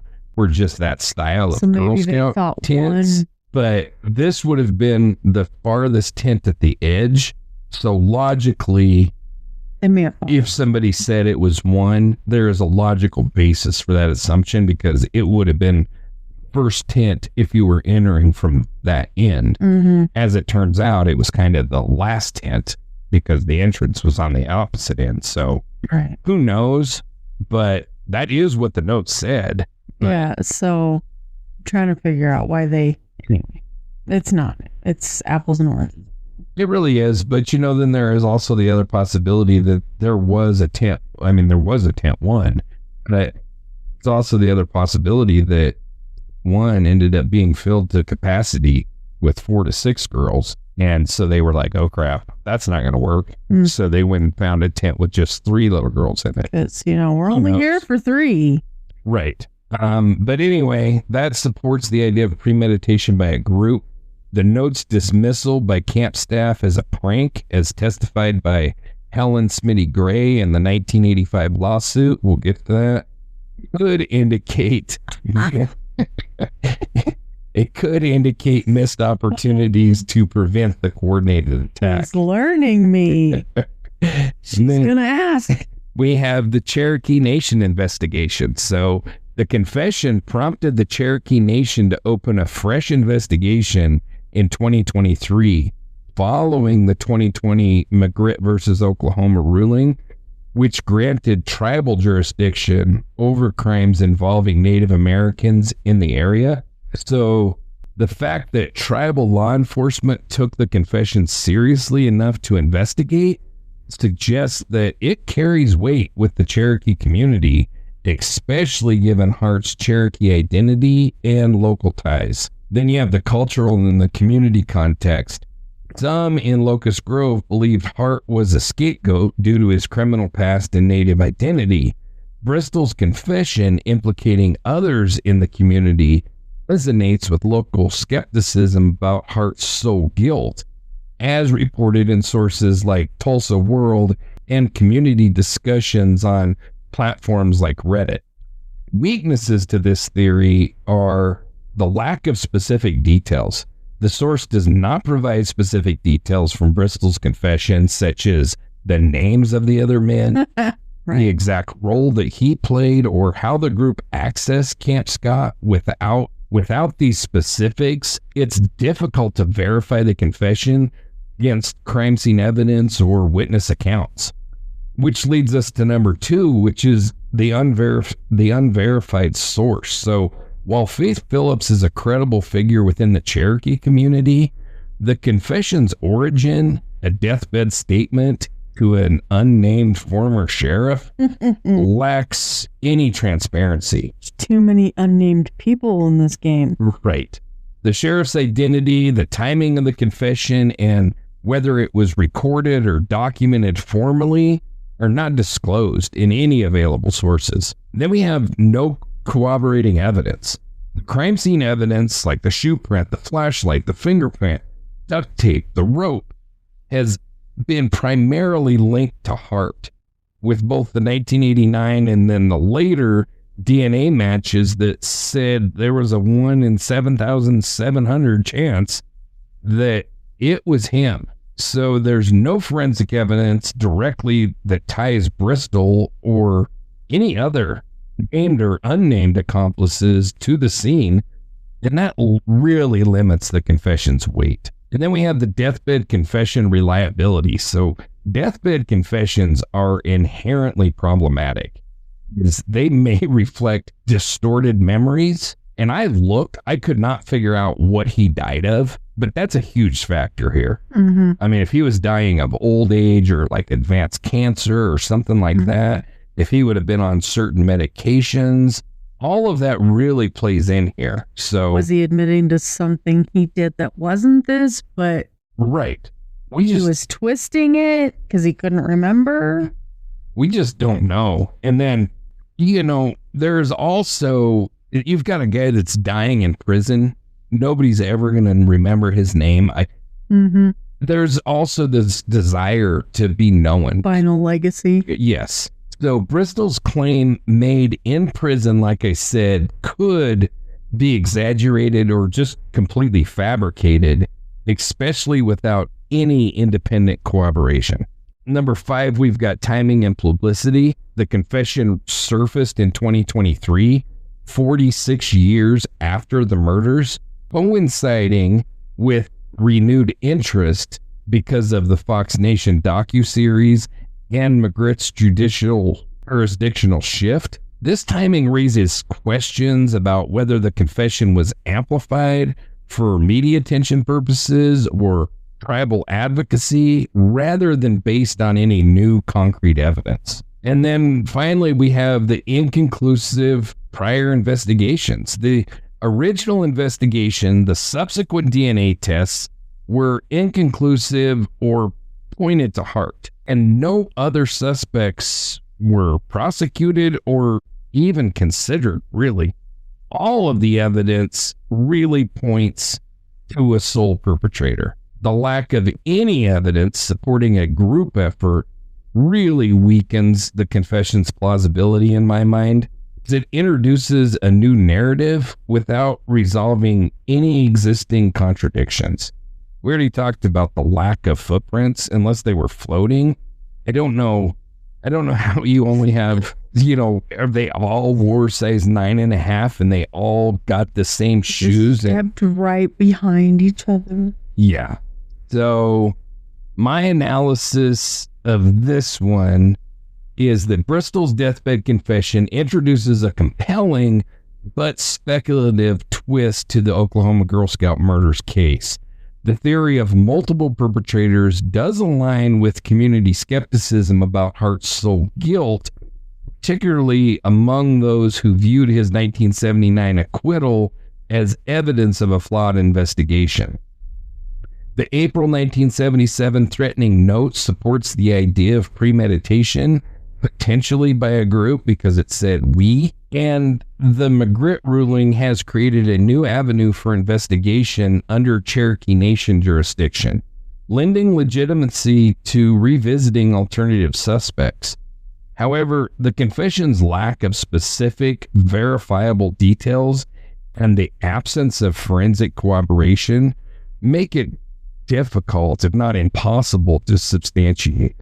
The focus on Hart was driven by strong circumstantial evidence, his proximity, the criminal history, the partial DNA match, and shifting to a group theory requires evidence that has not yet materialized, at least not publicly. Confession's cultural significance cannot be understated, as it resonates with the Cherokee efforts to reclaim jurisdiction and address historical injustices. For families, the confession may reopen wounds, but also offers hope for answers, especially if living accomplices can be identified. However, the 46-year gap, degraded physical evidence, and Hart's death in 1979 really complicate a further resolution. Cherokee Nation's ongoing investigation, spurred by Phillips' advocacy, is a critical step, but without new forensic or witness evidence, the confession remains a lead rather than any definitive breakthrough. So I would assign the plausibility rating that I would give this one, would call it a low to medium probability rating of 30%. And that reflects the following. So the strengths of the argument are, I give 10% alignment with alternative theories. It aligns with the alternative theories. The threatening note and the Cherokee Nation's investigation do lend it some credibility. The weaknesses, which I took away 70% for the weaknesses, are the lack of specific details, no forensic corroboration, and the inherent unreliability of deathbed confessions significantly diminish its weight. But I gave it 20% for the context. The McGritt ruling and the community skepticism about Hart's guilt provide a plausible framework for a group effort, but not enough to outweigh the gaps. So this percentage is conservative due to the absence of any public evidence, like linking Bristol or any others to the crime scene. So if the Cherokee Nation's investigation uncovers any new forensic or witness testimony, this plausibility could increase significantly. So my summaries of the theories and the plausibilities are as follows. Gene Leroy Hart as the sole perpetrator, I'd put as highly plausible, 85 to 90% at a minimum, and that was due to DNA, criminal history, proximity, and expert consensus, despite any inconclusive results. Paulie Myers, very low probability, 5% due to the DNA exclusion, the MO mismatch, and Russell's unreliability. Multiple perpetrators, the three men theory, the low plausibility, 10 to 15%. That was due to the DNA ruling out any others and the lack of specific evidence. The female accomplice theory, very low plausibility, 5 to 10% due to no DNA or suspect evidence, despite Sherry Farmer's compelling intuition. The evidence planning theory, very, very low plausibility due to consistent forensics and no proof of tampering, despite the cultural distrust.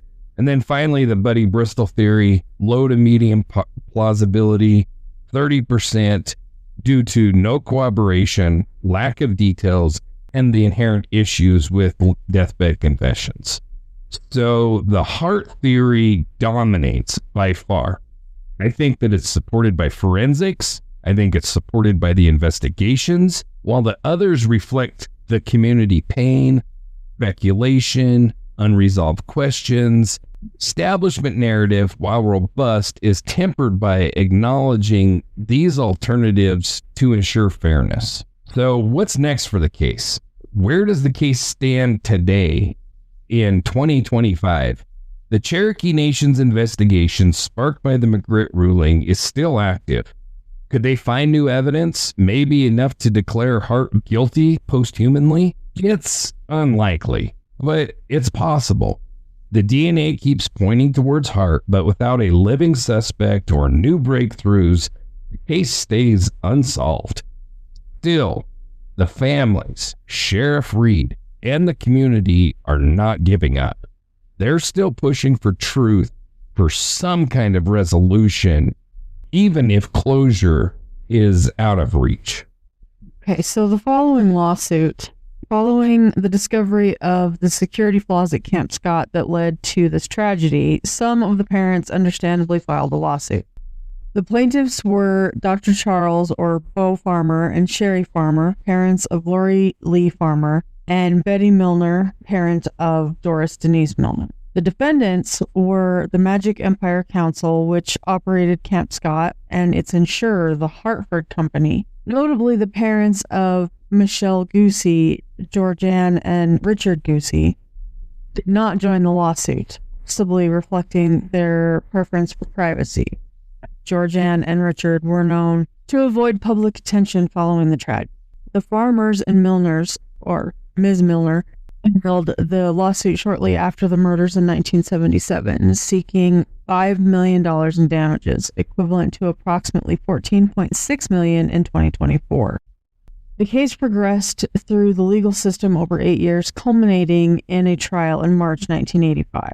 So the basis of the lawsuit were the plaintiffs alleged that the Magic Empire Council was negligent in its operation of Camp Scott, you think?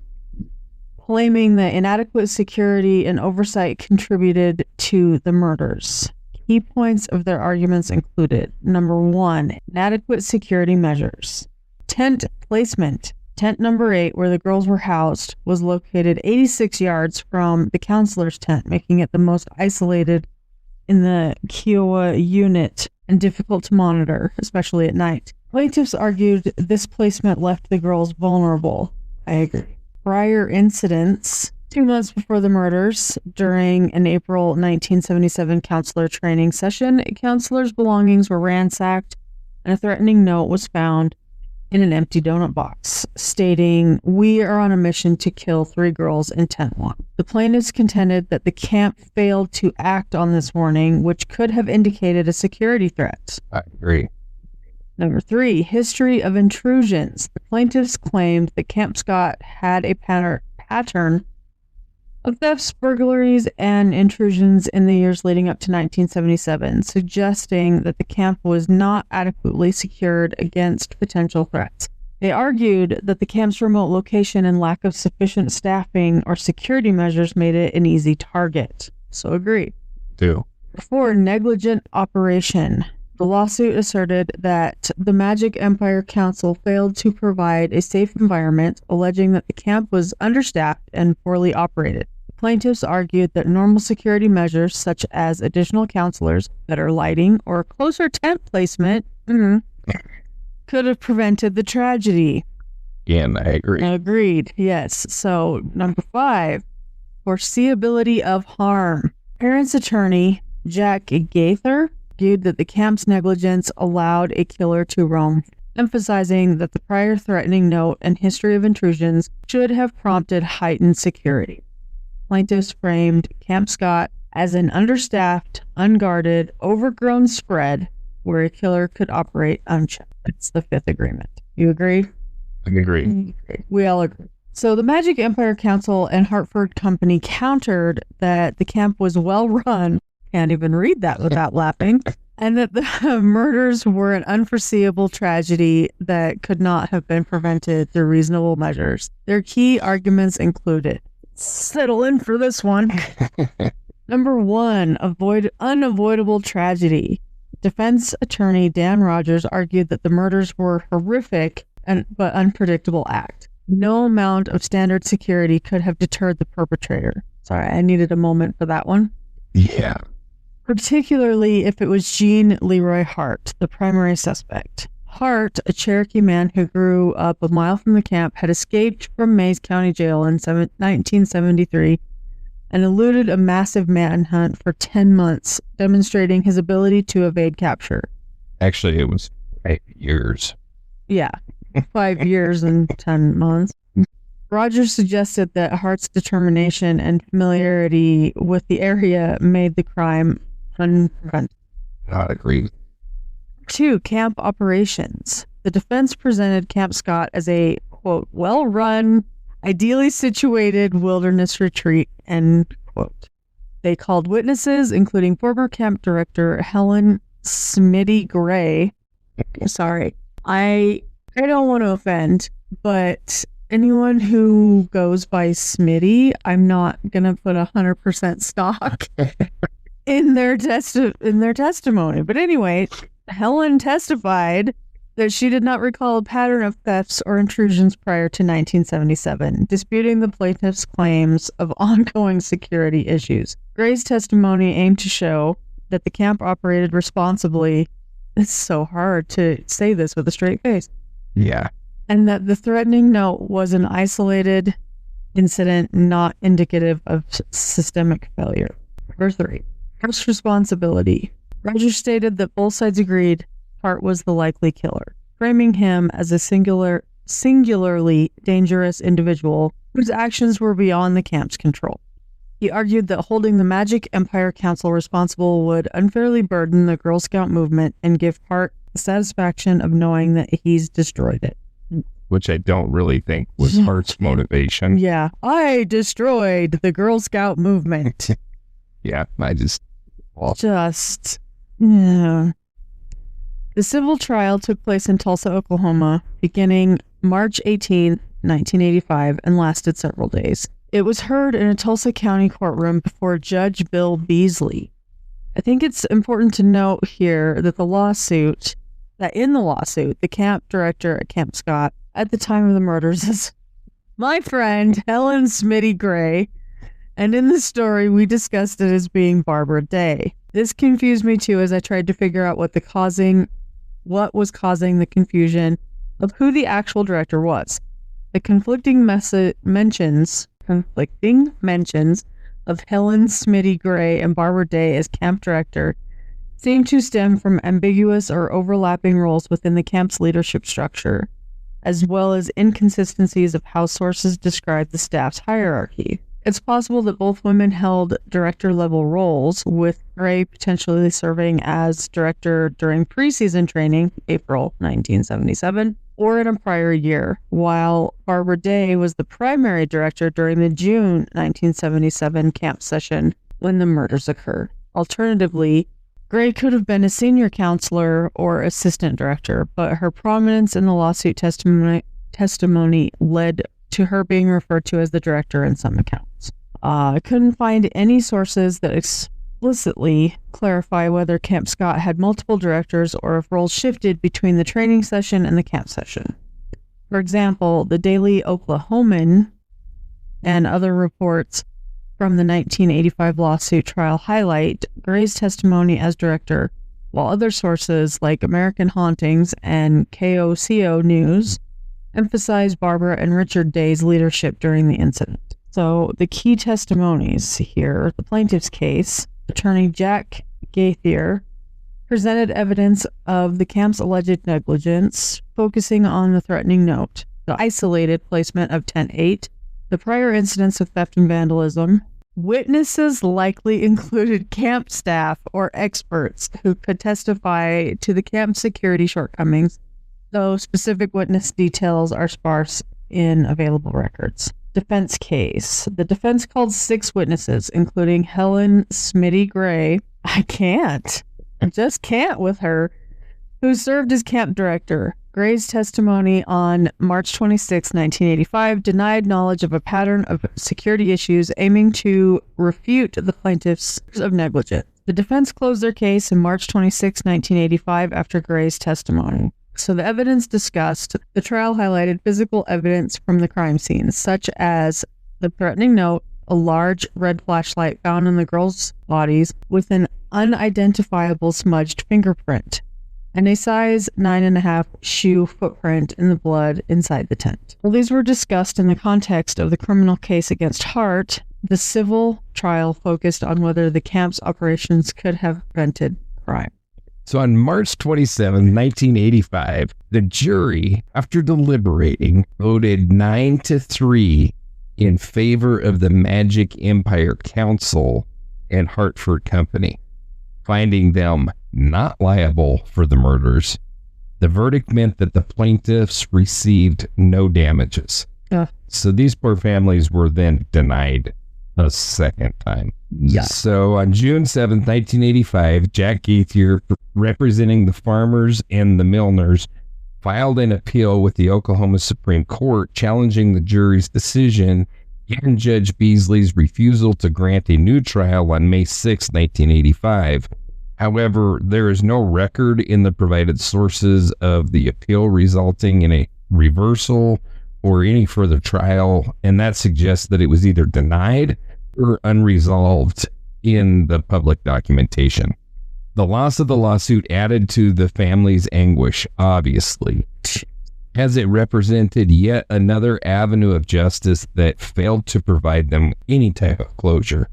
Sherry Farmer, Lori's mother, later reflected on the lack of victims' rights at the time, noting, "The judge told us, sometimes the guilty go free," highlighting the emotional toll of both the criminal and the civil outcomes. The lawsuit highlights the challenges faced by victims' families and seeking accountability through civil litigation, particularly in high-profile cases with inconclusive criminal outcomes.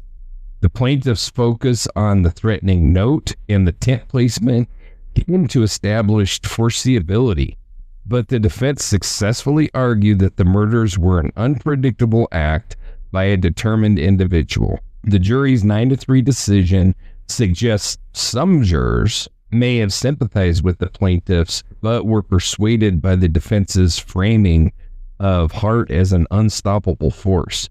The case also reflects broader systemic issues in the 1970s, including limited victims' rights and the difficulty of proving negligence in the face of a violent crime. The absence of the Guse family from the lawsuit underscores their private approach to grief, contrasting with the farmers and Miss Milner's public pursuit of justice.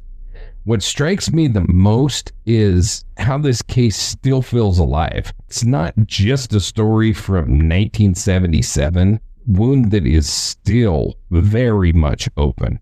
A question that's still unanswered. It's a reminder of how fragile safety can be, how one night can change everything.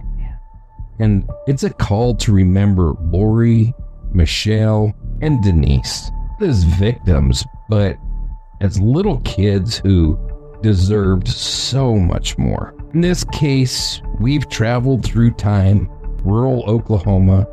We've walked through the shadows of Camp Scott on June 13th, 1977, a night that stole 3 bright lights from this world. Lori Lee Farmer, just 8 years old, with a smile that could melt your heart. Michele Heather Guse, 9, full of curiosity and dreams bigger than the Oklahoma sky. And Doris Denise Milner, 10, a girl whose laughter echoed through those woods. They were Girl Scouts, bound by adventure, trust, and the promise of summer. But in Tent 8, under that stormy sky, their stories were cut short, their voices silenced in a way that still breaks us today. It's hard to say their names, Lori, Michele, and Denise, without feeling the weight of what was taken. These weren't just names in a case file. These were daughters, sisters, friends. Lori loved horses. Her mom, Sherry, told us, always sketching them in her notebook. Michele, with her quiet giggle, was one who'd share her last marshmallow at the campfire. Denise, bold and kind, was the big sister everyone leaned on. Families carry those memories like treasures, but also the unbearable ache of questions that linger even now, nearly 50 years later. We've unraveled the threads: Gene Hart, the man they hunted, his trial, the DNA that points to him but won't close the book.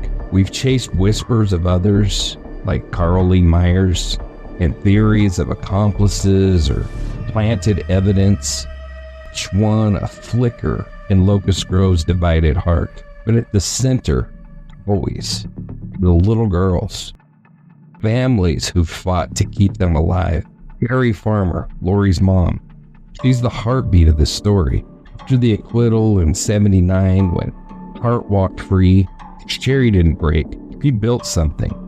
She built Oklahoma's parents and murdered children, a lifeline for families drowning in grief. She laid pink roses, Camp Scott's empty gate, year after year, saying, "My daughter was murdered. That's a pain you don't bury." She's not alone. The Guses, the Milners, they've carried this too. Guse pushed for victims' rights, helping pass laws so no family feels voiceless. Bo Farmer, Sherry's husband, stood by her, holding on to Lori's memory through every DNA test, every hope for answers. In 2022, when Sheriff Mike Reed said Hart's DNA was as close as they'd get, Sherry felt a flicker of peace, not closure, but a step. She told News 9, quote, "It's different than a loss because our daughter was murdered," end quote. That difference, it's a wound that time doesn't touch. Their strength, their love for Lori, Michele, Denise, it's a light that never fades. This case, it's more than a mystery. It's a mirror, showing us a town torn by trust and truth, a system that failed 3 little girls, and a fight that's still alive. DNA, that 1 in 7,700 chance. It's Hart. Not enough to call it done. Locust Grove still whispers.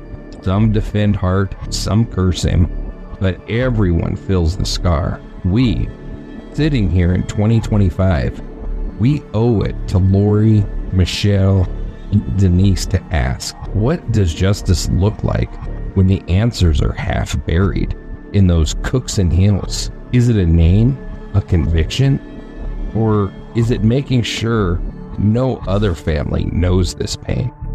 Maybe justice starts with us, with remembering their names, their lives, not just their deaths. Listening to Sherry, to the families who've turned grief into action, mercy's law, victims' rights, a legacy for those girls. As we close this chapter, let's hold space for Lori, Michele, and Denise.